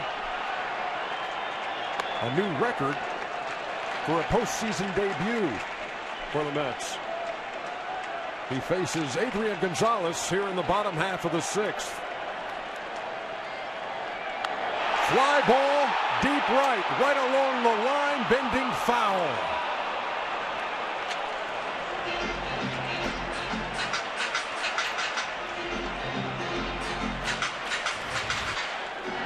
Well, he went up there, I think, looking for an off-speed pitch. He struck out the first 2 times, and that's a 1-0 slider, and he just gets out a little too early on. DeGrom making his way toward the 100 pitch mark. He's thrown 117 for a season high, and has thrown over 117 times in his 30 starts. There's another strike to Gonzalez. 2-2. Well, the key has been he's been able to handle the left-handed hitters.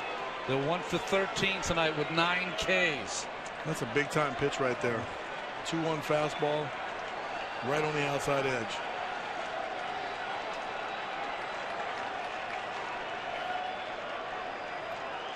Here comes the 2-2. Out of play on the left side.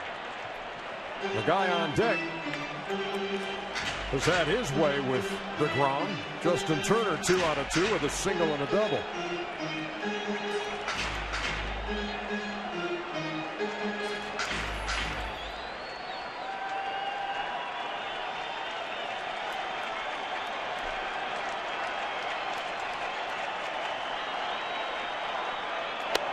Ran it inside. Too tight. 3-2. Last time he was 3-2, Cal went with a changeup. You think he does that again? I think he's going to go fastball away. Good call. And he got him swinging. That's the hat trick for Gonzalez. That's 2 times in this game. He is just on a 3-2 count, just went right after Adrian Gonzalez. I think it's possible that all 3 of his bats went to 3-2 and swung through the 3-2 pitch. I think 2 fastballs and a changeup.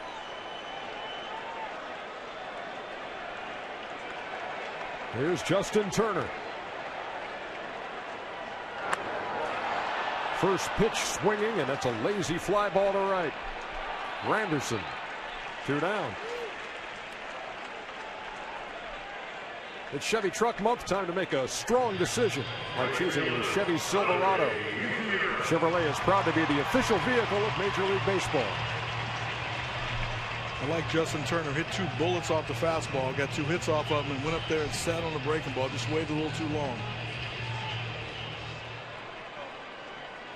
2 down now for Andre Ethier, who has struck out in his first 2 appearances tonight. And this will be pitch number 100 for Jacob DeGrom.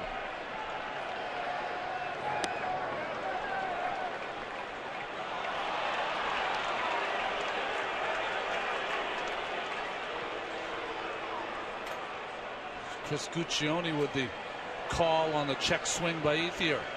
Said that he went around.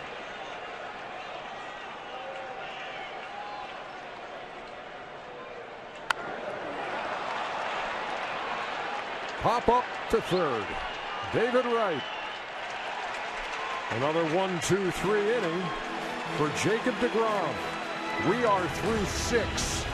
1-0 Mets.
2015 National League Division Series coverage on TBS is presented by T-Mobile. So glad to have you with us tonight here on TBS.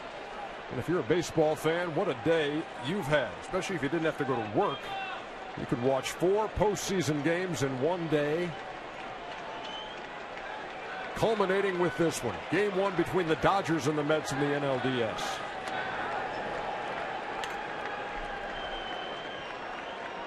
Lucas Duda leading it off against Clayton Kershaw.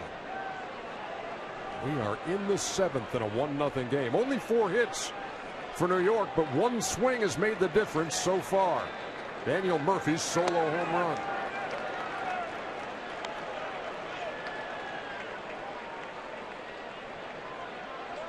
Not totally unexpected tonight, has it been, fellas?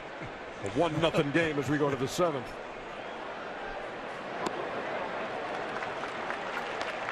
Kershaw's careful there on the 2-0 pitch with the slider.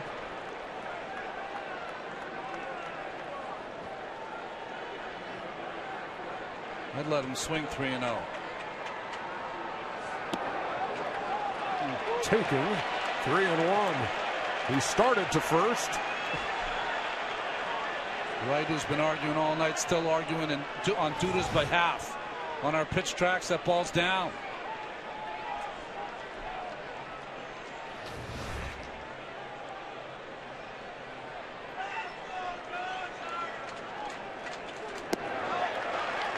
A leadoff walk in the 7th, drawn by Duda. You know, a lot of pitchers work on deception, but sometimes it's just innate. When you watch Clayton Kershaw pitch, he does something no one else does. Watch that front foot. It just almost stops before it hits the ground, before he proceeds to the plate. Almost like as a young child when you're trying to put your kickstop down on your bicycle. Stops, and that little deception, delay, is what makes it so difficult for the hitters to get their timing. Here's Michael Kadire. Runner at first, nobody out. He takes his strike 0-1. Yeah, I can't remember any pitcher that does exactly the same, but there are some that actually push out and short arm the ball, which gives the perception of the ball getting on you faster. It's messing with your timing.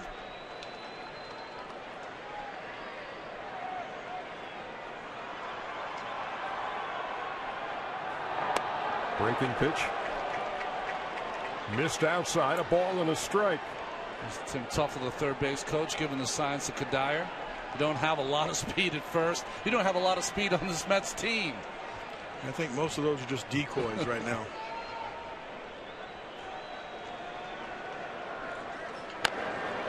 On the ground toward third.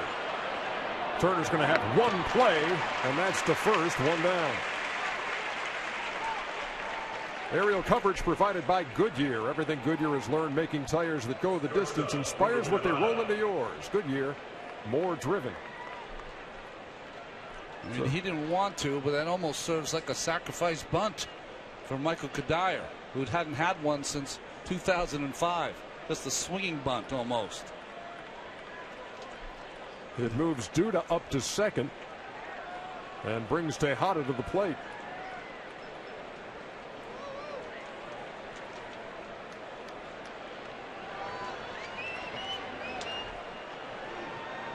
Addison Reed loosening in the Mets bullpen. Jacob DeGrom is in the on-deck circle.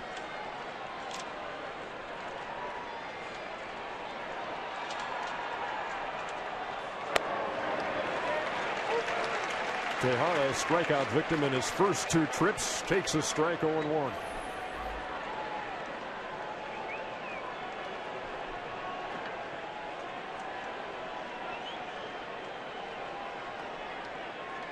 Terry Collins Mets with a 1-0 lead, trying to add on here in the 7th against Kershaw.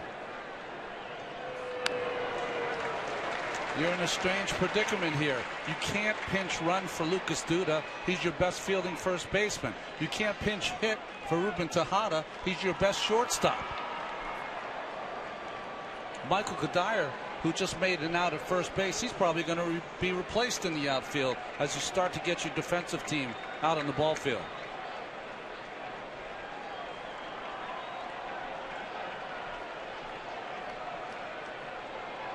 Kershaw with a bluff back to second.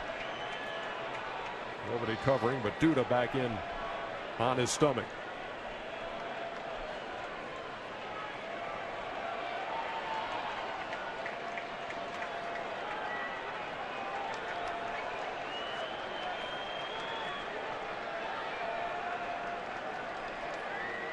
The 0-2 stayed alive. You know, you have a hard decision to make. You see Baez up for the Los Angeles Dodgers with DeGrom on deck. I think for the Mets, if they think they're going to win this series, if they're going to push themselves further on in the postseason, they're going to have to ask these young pitchers to go further and further than they have all season.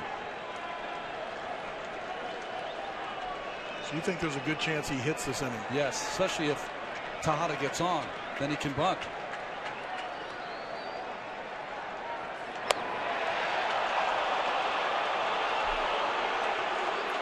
One ball, 2 strikes with the Mets shortstop.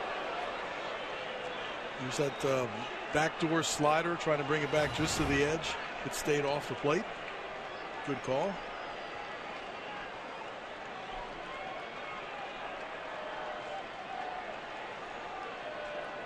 Kershaw now at the century mark. Here comes pitch number 101. And that missed. 2-2. 2009, Kershaw got roughed up by the Philadelphia Phillies, and before his next start taught himself in the bullpen at Wrigley Field how to throw a slider. A.J. Ellis says it's what took him from good pitcher to great pitcher. 3 Cy Youngs later, who's going to argue?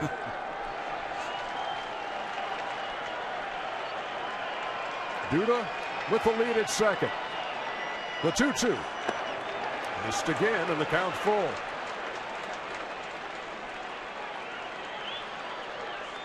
Kershaw trying to go for the punch out, pitching around the periphery of the strike zone, but Tejada not biting.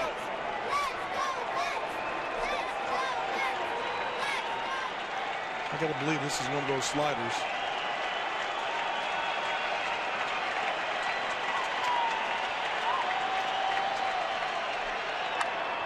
Grounded foul right over the head of Tim Tuffle, who's outside the third base coaching box, about halfway to the plate. The third base coaches will get that close because in a big situation or any situation with a guy in second, they're trying to get as far down so they can get a read on whether they want to send the runner home on a base hit. Yeah, it's to delay their decision until they see if he comes up with the ball. He's definitely going to be the eyes for the runner on second. The 3-2. Upstairs, ball 4, 2-on.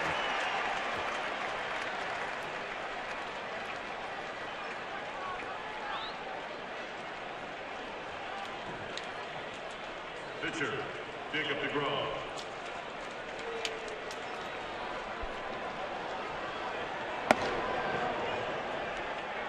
So Kershaw, who had walked David Wright in the first, hadn't walked another hitter until the 7th. Now Duda and Tejada are aboard with 1 out. So you're pretty certain he's going to sack bunt here, huh? Well, he is a good hitter, and we gave you the number against left-handed pitching, but this isn't any just left-handed pitcher. You're trying to add on some runs. You've got to push these runners to second and third with a bunt. Looks like Turner's expecting it, but Agon is back behind at first base. He squares and takes 1-0. Adrian Gonzalez now creeps into the grass.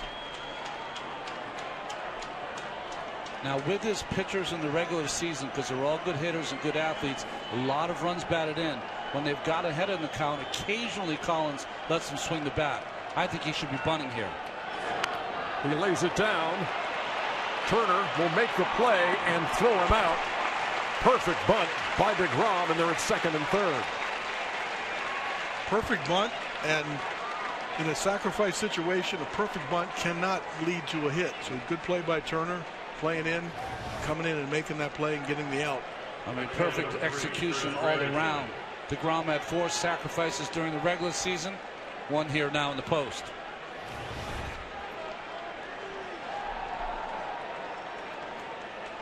And that brings up Curtis Granderson, who's 2 out of 3 and hit an absolute bullet his last time right up the middle.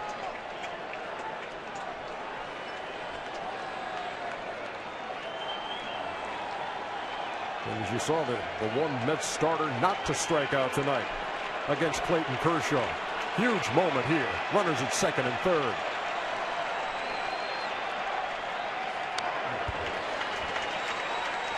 There's that fastball in the first pitch again. This time he was playing possum. He swung at it. I told you before, to end the regular season, 72 straight plate appearances without swinging at the first pitch. He's done it twice in this game.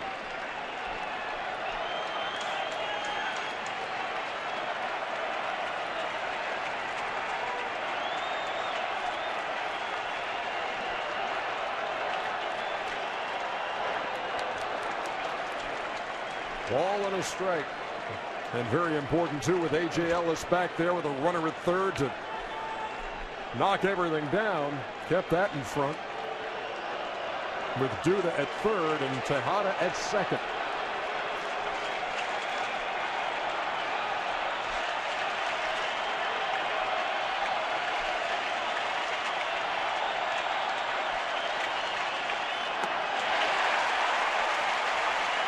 Kershaw a strike away from getting out of a major trouble spot here in the 7th. Dodgers with 3 fielders on the right side. Only Seager on the left side of the infield against Granderson.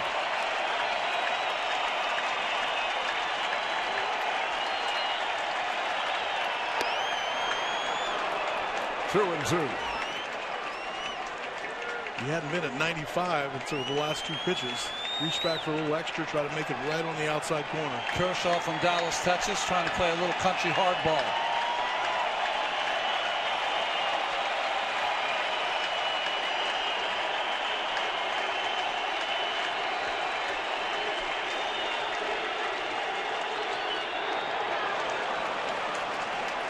Full count, 3 and 2. Curtis Granderson is really picking up the ball well. Didn't flinch on that breaking ball. And I think with first base open in this kind of ball game where the Dodgers are trailing by 1 with right up, and he's pitched pretty well against right, don't expect a fastball if you're Granderson. Might not be coming. Here comes the 3-2. Stays alive.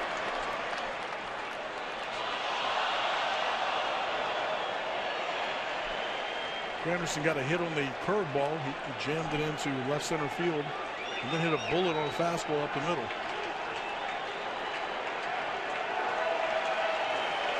Kershaw has walked a couple here in the 7th. This will be his 25th pitch.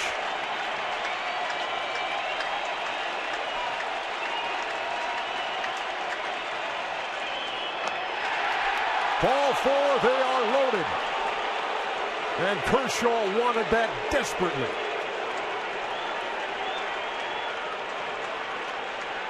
Boy, if you're the pitching coach, Rick Honeycutt, you know that you have one of the more elite guys out there. But it'd be a nice time to go out and give him a blow. That's a tough at-bat. He went after Granderson. Wright's up next. And here comes Mattingly. Don Mattingly is already motion to the bullpen.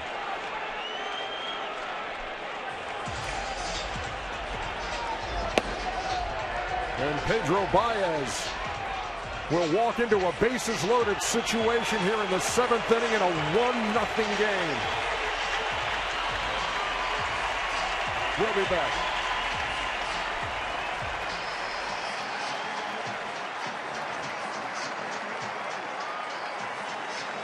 Ladies and gentlemen, your attention please. Now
Let's take a look at tonight's playmakers presented by Chrysler.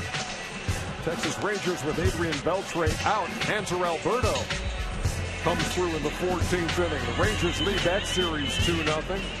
Salvador Perez helping Kansas City even their series with the Astros. Great start by John Lackey. 7 1/3. He shuts out the Cubs in a 4-0 game in game 1 of that NLDS. 6 2/3 for Clayton Kershaw. The runners on base, and they're loaded. All belong to him as Pedro Baez comes on to try to pitch out of it. I personally was surprised that he was taken out. Right-handed hitters were 0 for 13 against Kershaw tonight, but he might have to come back in game 4 on 3 days rest. Maybe that's why he made the decision. Baez, you look at his numbers, only 11 walks, 60 strikeouts in 51 innings. Baez throws 100 mile an hour at time with a good forkball and slider. There you see the runners. David Wright at the plate. Wright, the only Met who was here in 2006. Last time they were in the playoffs, and they swept the Dodgers 3-0 in the NLDS. And I don't believe Wright has ever faced Baez. Advantage to the pitcher. You see the pitch arsenal with our Chevrolet pitch tracks. No place to put David Wright. With a Met on every base and 2 out here in the 7th in a 1-0 game, and that's inside. 2 balls and no strikes. First batters faced this season by Baez, his only Achilles heel, 320. Davis had a chance to see 2 fastballs, both for balls. I'm sure he'll be laying for a fastball right here. He's walked tonight. He's struck out twice. He hits with the bases loaded.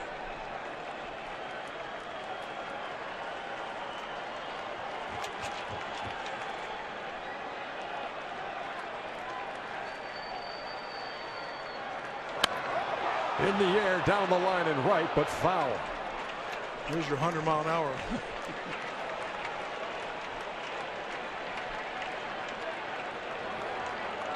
Bearded J.P. Howell, the veteran left-hander, in the Dodger pen. Huge opportunity here in the 7th for the New York Mets to build on a 1-0 lead. Take advantage of 3 walks by Clayton Kershaw, whose night is over after 6 2/3.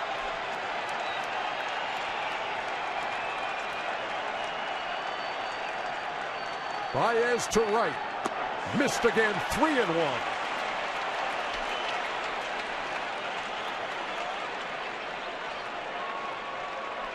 You know, we always talk about the starting pitchers coming into this game and the nerves that you have to battle. How about this young man coming into this situation? Never probably pictured that he'd be coming in with the bases loaded. Put yourself in David Wright's shoes, Cal. You want to get a pitch. He laid off the first 2. Wants to make sure it's out over the plate where his strengths are.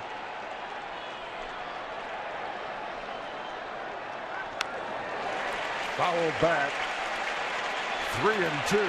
Good pitch by Baez. Got a little anxious there and chased the ball in the inside part.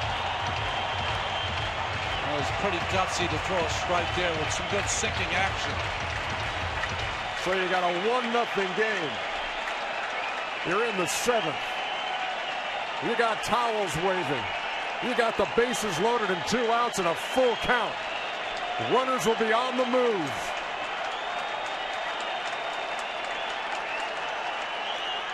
Line drive up the middle, base hit.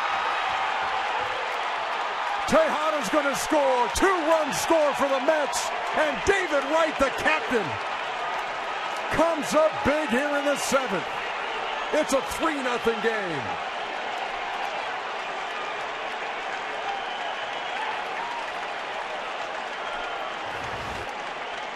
Just great hitting right here. Looks out over the plate. Lines it straight back up the middle. Drives in 2. And the runner's running. You don't think that means something to number 5? And the bench reaction. Big 2-out hit by Wright.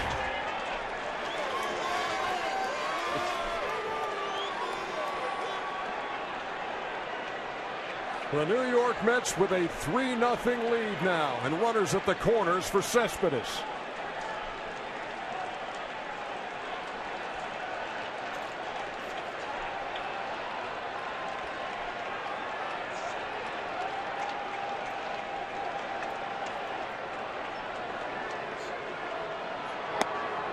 There's a strike from Baez, 0-1. Last year in the NLDS against the Cardinals, the Dodgers allowed 13 runs in the 7th inning of that series. They've allowed 2 big ones here in the 7th of Game 1 against the Mets.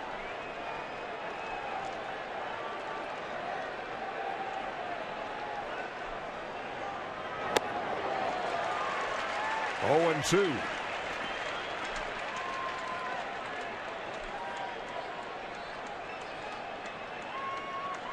Ellis coming out in front of the plate to let his defense know if David Wright at first base takes off and tries a little college play, 1st and 3rd, what they're going to do with the ball, whether they throw it through or not. Curtis Granderson, the runner, at 3rd. David Wright at 1st after a huge 2-out knock. There goes Wright. Cespedes cuts right through it. That'll do it for the Mets in their half of the 7th, but they add to the lead. David Wright, bases loaded single, 3-0 Mets.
Here we are inside the booth. Some Game 1 here between the Dodgers and the Mets as we go to the bottom half of the 7th inning. And fellas, David Wright just coming through after they're able to get to Kershaw, work 3 walks, load the bases, get into the pen, And now it's 3-0. Well, I mean, David Wright's a good RBI guy. Was patient enough to get ahead in the count and then pick a pitch where he can drive the ball up the middle. So big hit. 3 walks. But still, we're still questioning whether you would have left Kershaw in the ball game or not, because I think he pitched around or just didn't want to give in, and he felt comfortable with the matchup with Wright. You saw those defensive changes. That's what the Mets usually do. Juan Lagares goes to center field. Cespedes moves over to left. But I think even more importantly, Cal, you're talking about the captain of the team that really saw the mortality of his career flashing before his eyes. He didn't know if he'd ever play for this team again, ever be back on the baseball diamond again, and got him back in August, and he gets this hit now.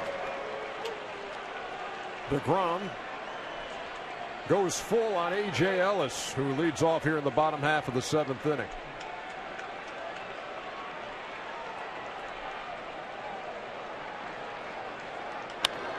In the air to right. Granderson over. Lagares over. Lagares, the Gold Glover a year ago, calls him off, and that's out number 1. Center fielder, number 31, Jock Peterson. That'll bring up the number 8 hitter, Jock Peterson.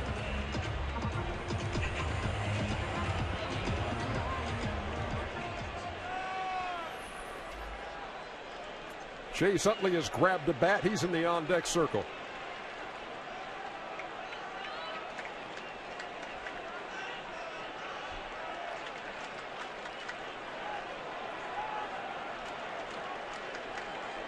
Peterson intentionally walked in the 2nd. Flied out to left in the 4th.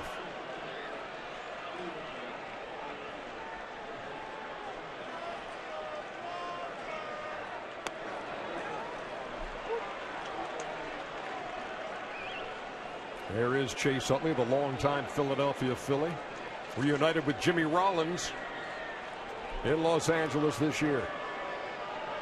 Peterson wants time.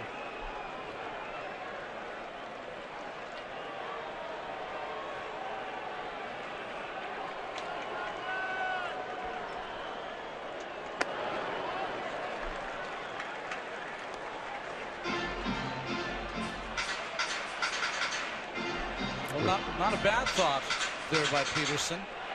Dodgers need some base runners. He had Tejada charging. Tejada, the only Met on the left side of the infield. Peterson waved at that. 2-2.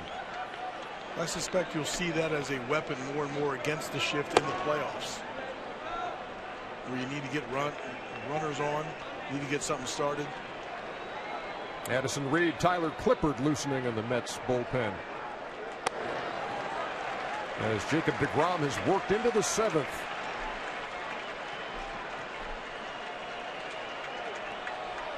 We said before, 117 was his high this year.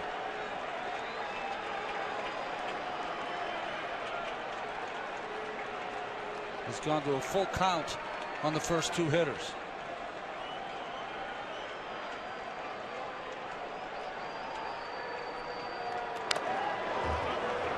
That's right off the mask of Darno. Still maintaining 97 in the 7th. And Ronnie, you know better than anybody that you were in a game most of the way here where one swing ties it up, and now you've got the luxury of a 3-1 lead. Got to go after him. Fouled back, and we'll do it again. Sometimes the score dictates how you pitch. And 3-2 in the regular season in a closer game with all the home runs, 26 that Peterson hit, you might have to be more careful with him. But here you try to pitch him away. You hope he hits it to the biggest part of the park and that it stays in the ballpark.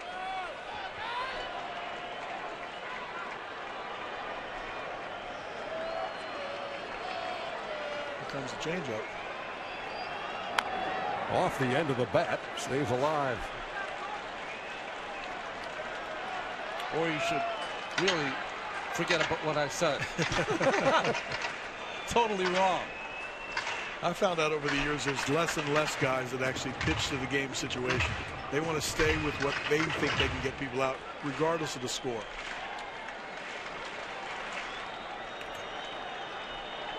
If your best pitch is your fastball and you're getting it over. He got him. 2 up and 2 down. Some of the sights and sounds here of game 1. What was that first pitch? That was a good swing right there. Ooh, that was if nice. I would have been here, trying to get that hole.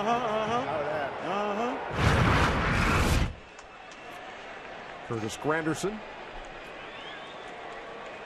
I wanted to hear him say that was a bullet. Yeah, that was with Tom Goodwin, the first base coach. I think first base coaches are there really to kind of build you up.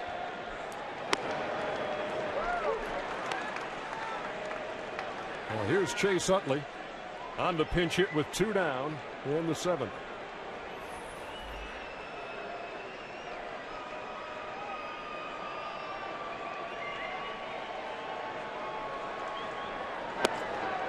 First base coach is like a caddy, Ernie. When you ask him, is the 2 balls right? He said, of course it is.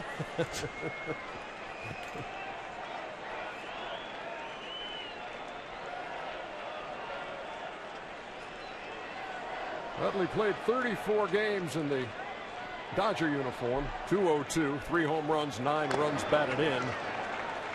And he's behind 1-2.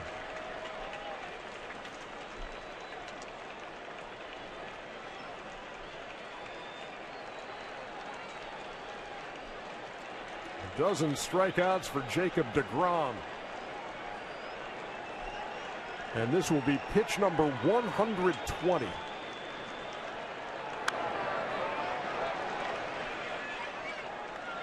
I don't know why, Cal, but I always find it awkward when I watch a player that's one of the best players of his generation then become a bench player. It's just strange to see. But it happens to everyone. I would never really begrudge him for staying in the game. No. He's still competing for that spot and still has a little bit left in his tank. 13 strikeouts for Jacob DeGrom. We are through 7 innings, and the Mets lead game 1, 3-0.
This copyrighted telecast is presented by authority of the Office of the Commissioner of Baseball and may not be reproduced or retransmitted in any form, and the accounts and descriptions of this game may not be disseminated without express written consent.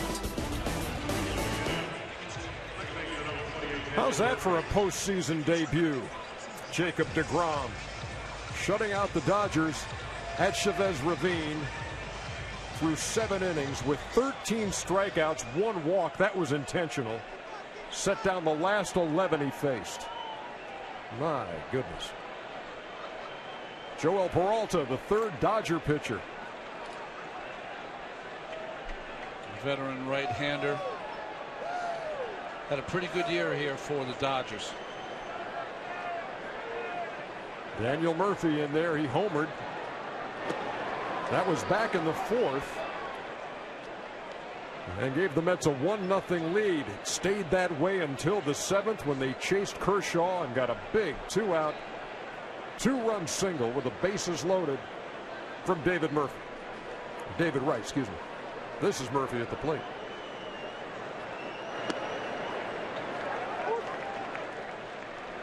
Only a number that's a problem for Peralta. You saw those 6 home runs given up in limited innings.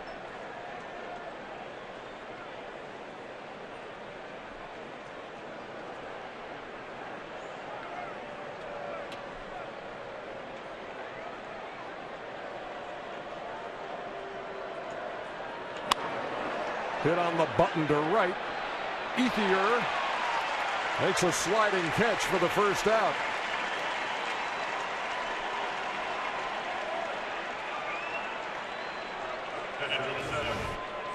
This is a sinking line drive. Ethier comes in and makes a nice shoestring catch.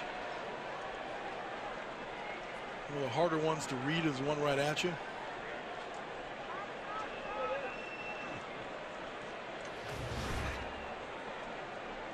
Pitcher always appreciates that, doesn't he? Next day it's a pop-up.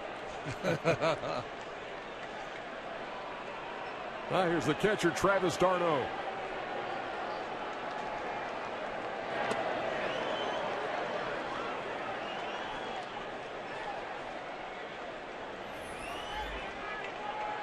We talked about that opportunity to play in this ballpark, close to where he grew up. And growing up a Dodger fan, this was in the air to the left field. Crawford's there. 2 down. But what d'Arnaud said was that 8-year-old inside of me is always going to be there. And you kind of love the innocence of a statement like that, and just the how much he appreciates where he is right now. He's got a brother playing in the big leagues as well. Chase is with the Phillies. And here he is in the MLB postseason.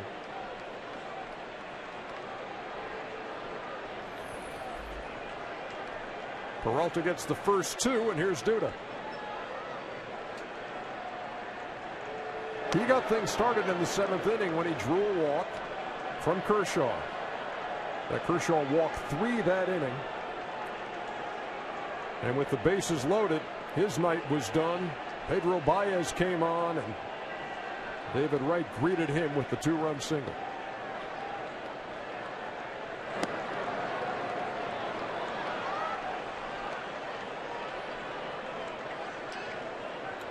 Well, for Peralta, he used to be a very hard thrower. Now has to mix it up a lot more. Breaking ball you just saw there, but his changeup is usually his best weapon, especially against the left-handed hitter. Those less than 50% fastballs.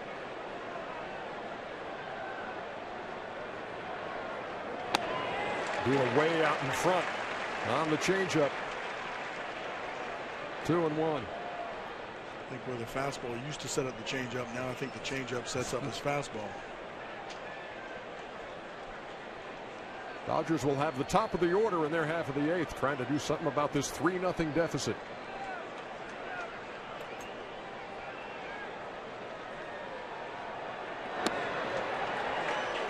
Count even, 2 balls and 2 strikes. It's funny, Cal, early in your career, when you get in trouble, you go harder. Later in your career, when you get in trouble, you try to go softer.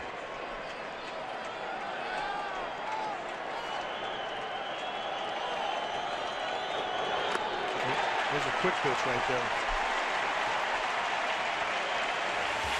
1-2-3 inning for Peralta. Tyler Clippard on in relief when we come back.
Cubs and Cardinals on TBS at 5:30 Eastern on Saturday. Mets and Dodgers here from Chavez Ravine at 9 o'clock Eastern. MLB Network on Sunday has the Royals and Astros, and FS1 has got the Blue Jays and Rangers.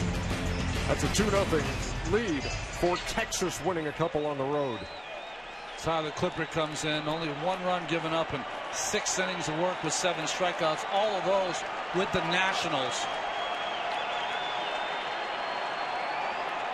Carl Crawford leads it off. 1-0. The opponent average always interests me when a reliever comes in. Kind of tells you what kind of stuff he has. 186. The league is hitting off of him.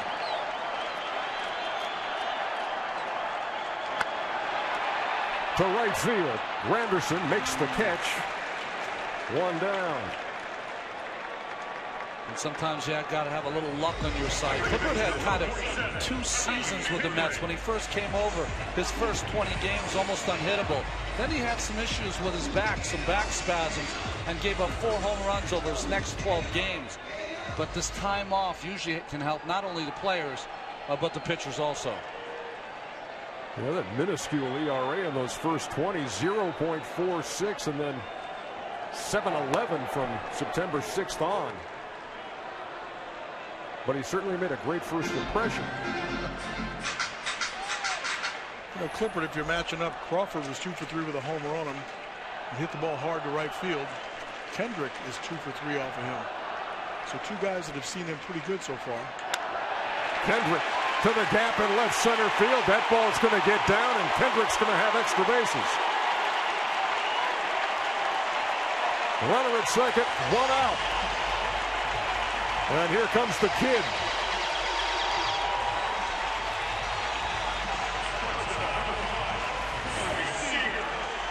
Well, 4-seam fastball, Cal, up in the zone. You know, many times, sometimes the stats are a little deceiving, but the hitters usually know who they're comfortable facing.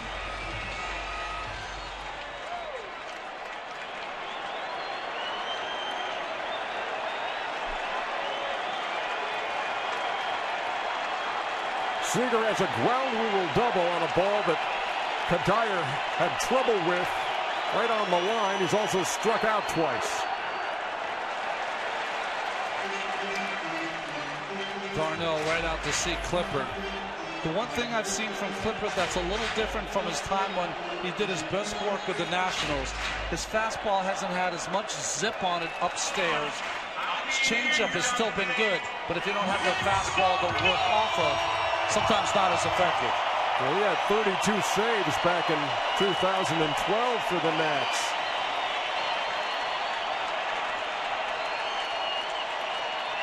One ball, no strikes.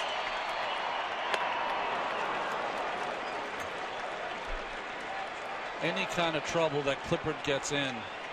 Jerry Reese Familia had 3 saves this year of 5 outs. 5 saves out of 4 more outs.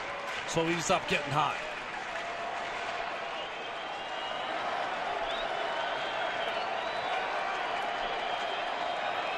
Kendrick with a lead at second. Tejada right behind him. Roles get expanded in the postseason. And if you're a closer, you're expected to go more than 3 outs. 4, 5, 6. Starters are expected to get there to the 7th inning like tonight. DeGrom did a nice job turning it over to the bullpen in the 8th.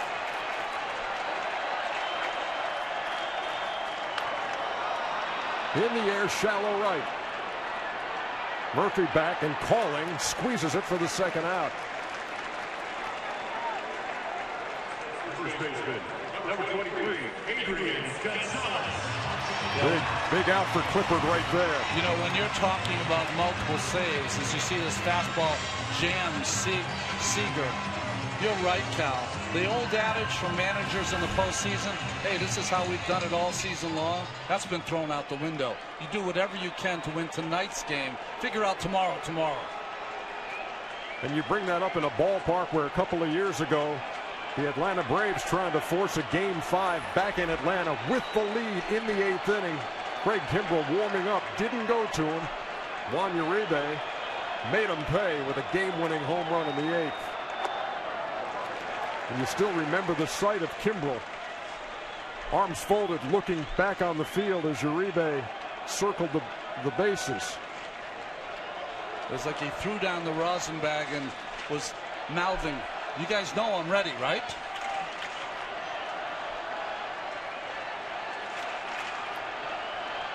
Adrian Gonzalez waiting on a 1-0 from Tyler Clippard. Into left field, that ball's going to get down and it's going to score a run. Kendrick will trot home and it is 3-1.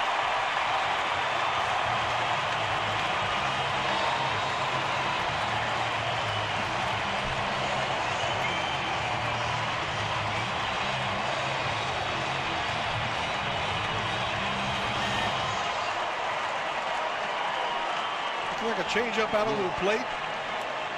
Egon likes to stay on the ball, go to the opposite field in RBI situations. Lines it down the left field line. Drives in Kendrick. I think he was really happy to get DeGrom out of the game.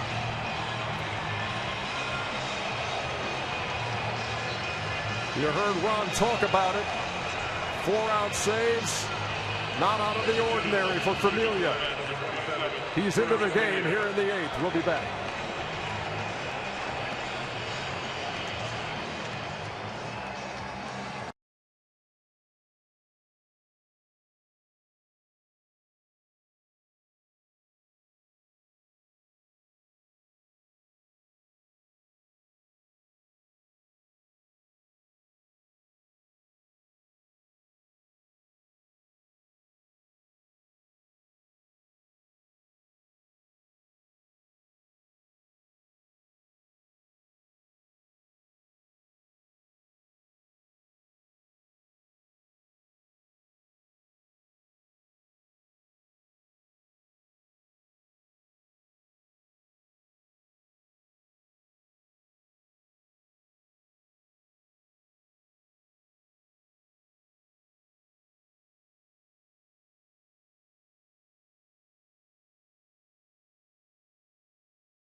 Let's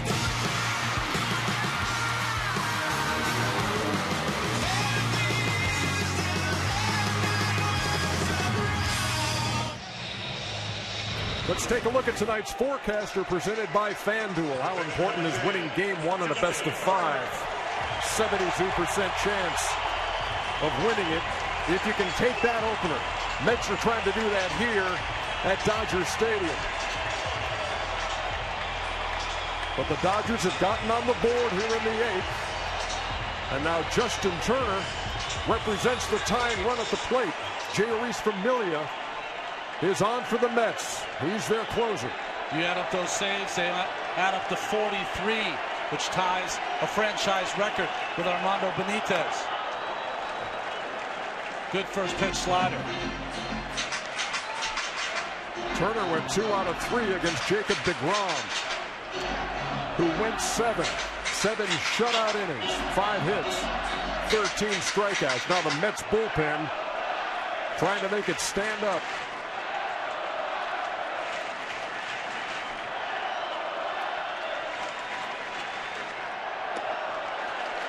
We talked earlier about Curtis Granderson didn't know till 4 hours before the first game that he was going to be the leadoff hitter for this Mets team. Well, Jeurys Familia is to see Kelly Johnson, who came into second base, Murph over to first. Familia didn't know he was going to be the closer till his good friend Henry Mejia was suspended in April. PED use put him on the shelf. 1 ball, 1 strike.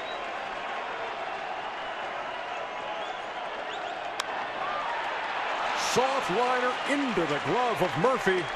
And that'll do it for the Dodgers in the 8th. Familia does his job. Dodgers on the board, but still trail by 2.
Stay tuned after the game for the postseason show on TBS presented by the Lincoln Motor Company.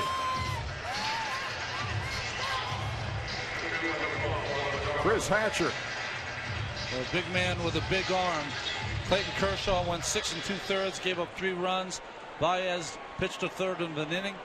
Peralta an inning, and now Hatcher on to pitch the ninth. He was part of that deal with Miami when D. Gordon was traded to Miami. There's the man of the hour. If you're a New York Met fan, Jacob DeGrom with a 13 strikeout postseason debut, allowing 5 hits, shutting out the Dodgers through 7 on the road. His fastball was a big punch-out pitch early. Then that changeup really started to become effective late.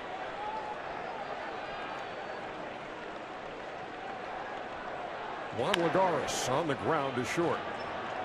Seager, low throw, but Adrian Gonzalez is so solid over there, and he made that pick easily. Well, it was just a thing of beauty to watch DeGrom tonight, having to go up against Kershaw and throw zeros. He had the fastball up early. He was throwing 99, 98, 97 miles an hour, and then he developed a good changeup later in the game, some sliders. We talk about the records in postseason now, postseason debut. No one struck out more in the postseason than Tom Seaver and Jacob DeGrom with 13. That's doing something. I will say, here's Ruben Tejada.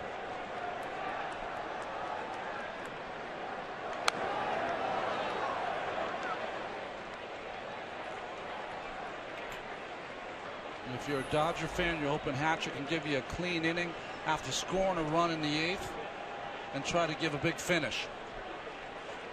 Remember, Familia, this is his first postseason game.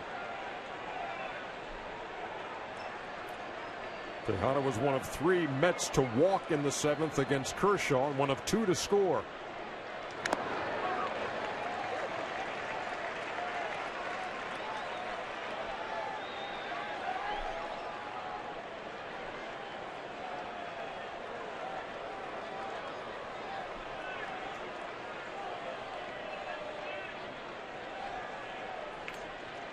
Hatcher ahead in the count. No balls and 2 strikes.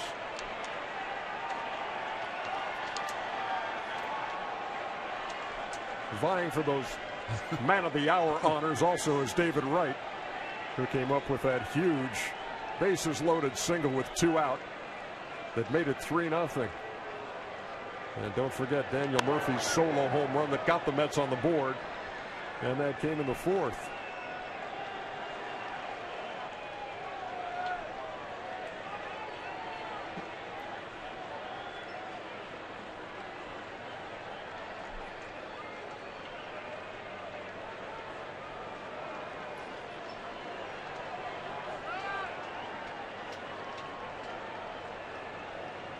The 0-2 from Hatcher to Tejada, and he struck him out. 3rd time Tejada has been a strikeout victim on the night. There's a lot of Ks on the scorebook tonight. I was just thinking, a lot of scoring opportunities. This is just a hard fastball, a little up in the strike zone.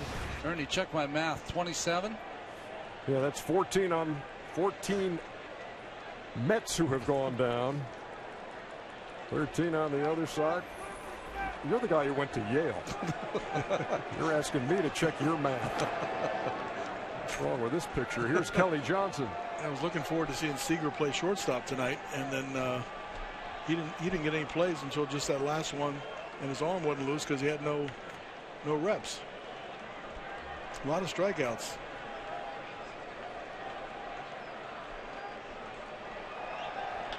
Kelly Johnson on the ground to first. Gonzalez. That is a 1-2-3 inning for Chris Hatcher. The Dodgers have one more chance. We head to the bottom of the 9th.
2015 National League Division Series coverage on TBS is presented by T-Mobile. Last chance for the Los Angeles Dodgers in Game 1. They trailed 3-1. Jayuris Familia, who came on and got the last out of the 8th. Back out there to look for a 4-out save. To tell you how different it is in the postseason, the best reliever of all time, Mariano Rivera, had 652 saves. Only 11 of those in the regular season came on 4 or more outs. 31 of his 42 saves in the postseason were 4 or more outs. You really can't do that during the regular season by playing every single day. And Mariano was the best, period, but the best in the playoffs. Okay, we've had a beach ball earlier. We've got a hat now on the warning track. I like that center fielder Lagares is saying, you know, you get it. I'm not getting it. You know, the off days allow you to kind of keep people fresh in the bullpen. The season does not allow you to do that. Andre Ethier will lead off. I see Jimmy Rollins with a bat. He's in the on-deck circle. He would pinch hit for A.J. Ellis.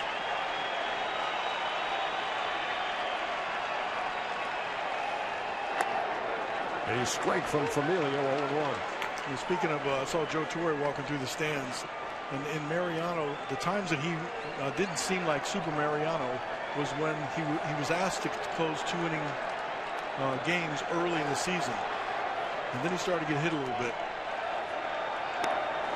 That's the split finger that Familia picked up in the second part of the season.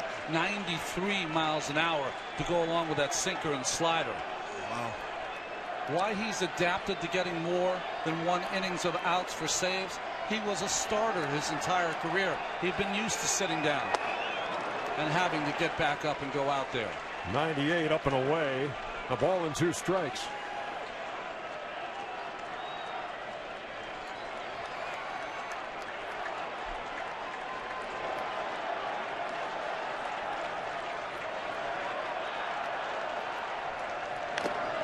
He just did get a piece. And that's the split right there. That's the split. 94.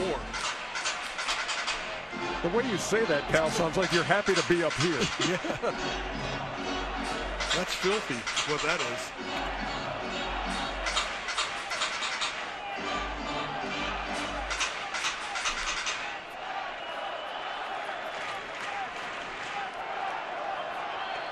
Adrian Gonzalez and the Dodgers hoping for some 9th-inning magic.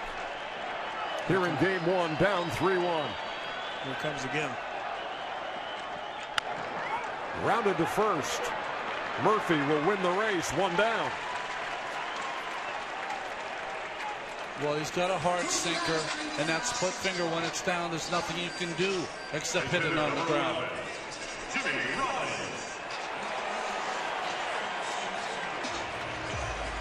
Noah Syndergaard gets the ball in Game 2 against Zach Greinke.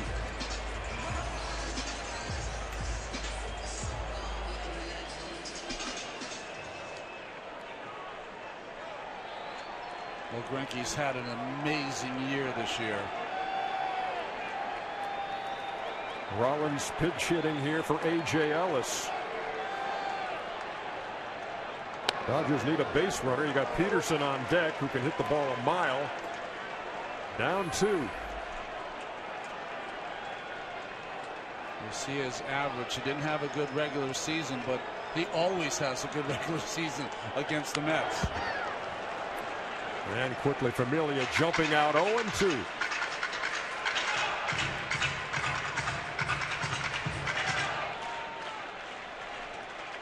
With 6 games to go in the regular season, excuse me, Cal, the Mets had a 2-game lead for the best record in this matchup to host the first 2 games of this series. But they saw that lead vanish in the last week of the season, had to open up here.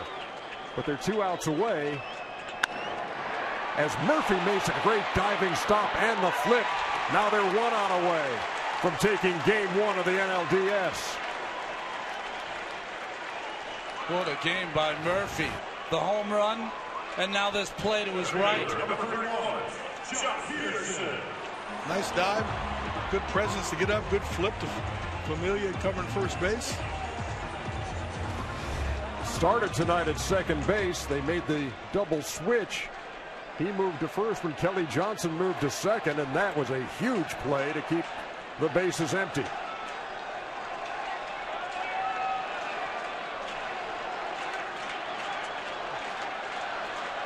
With Peterson up, you've got to have a defense that takes the bunt away. With a 2-run lead, you have to. Tejada's got to come in more at third base.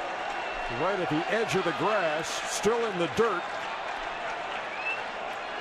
with 3 Met infielders on the right side.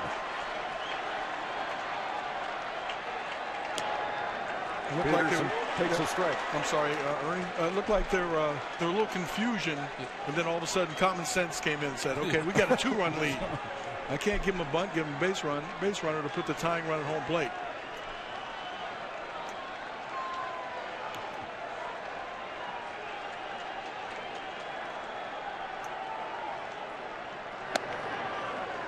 Count even, a ball and a strike. Yasmani Grandal has a bat, and he's in the on-deck circle.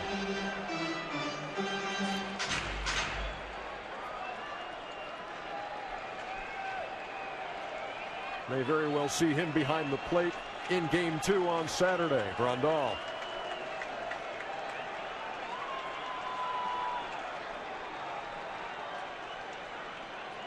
Here comes the 1-1. Fouled off at the plate, and the Mets are a strike away.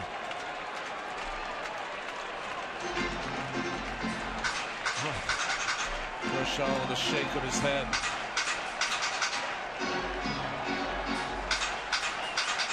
Strike away from Kershaw, falling to 1-6 in his postseason career.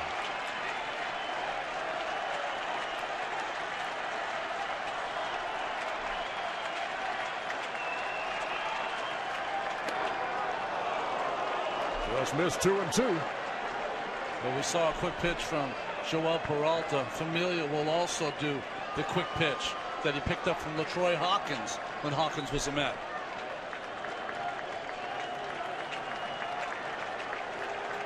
Shakes off the sinker.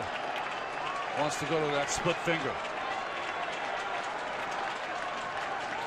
And time called before the 2-2 is delivered.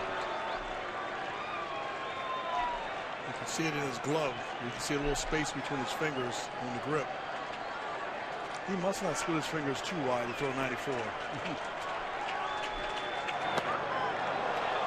Nibbled at the corner and missed, and the count is full.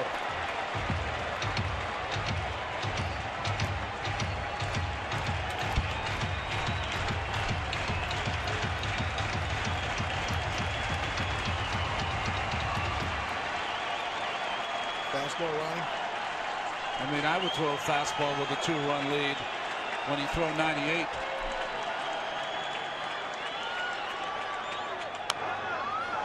Tapper fielded by Familia, and that is game 1. The New York Mets, in their first postseason game since 2006, hit the road to Dodger Stadium and take game 1. 3-1. Murphy was going to be a free agent at the end of the year with a big home run to get the Mets started. David Wright with a big 2-out hit. And Jacob DeGrom, what do you say? 13 punch-outs over 7 innings. A lot of head shaking by the hitters tonight's game. Not a lot of scoring opportunities, but David Wright came up big with that base hit with the bases loaded. Kershaw got himself in trouble with the 3 walks, and they took advantage of it. I told you earlier, 72% of teams that win game 1 go on to win the series. This was a huge win on the road, and road teams have been telling the story so far in this 2015 postseason. Drive safely. Don't make excessive noise, and please do not litter.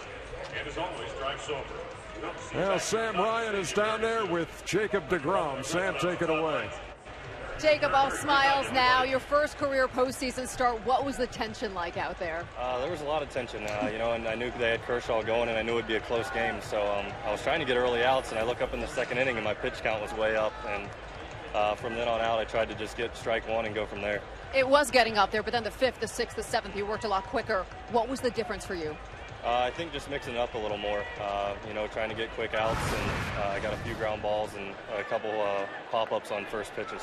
So when Clayton Kershaw is sending them down just as well, how much does that fuel you? It fuels me a lot, seeing what he's doing over there, and I'm just trying to match what he's doing. So that was my whole goal tonight. Okay, so 13 strikeouts, 3 of them Adrian Gonzalez. The third time, we go to the 6th, 3-2 count. What's your thought process?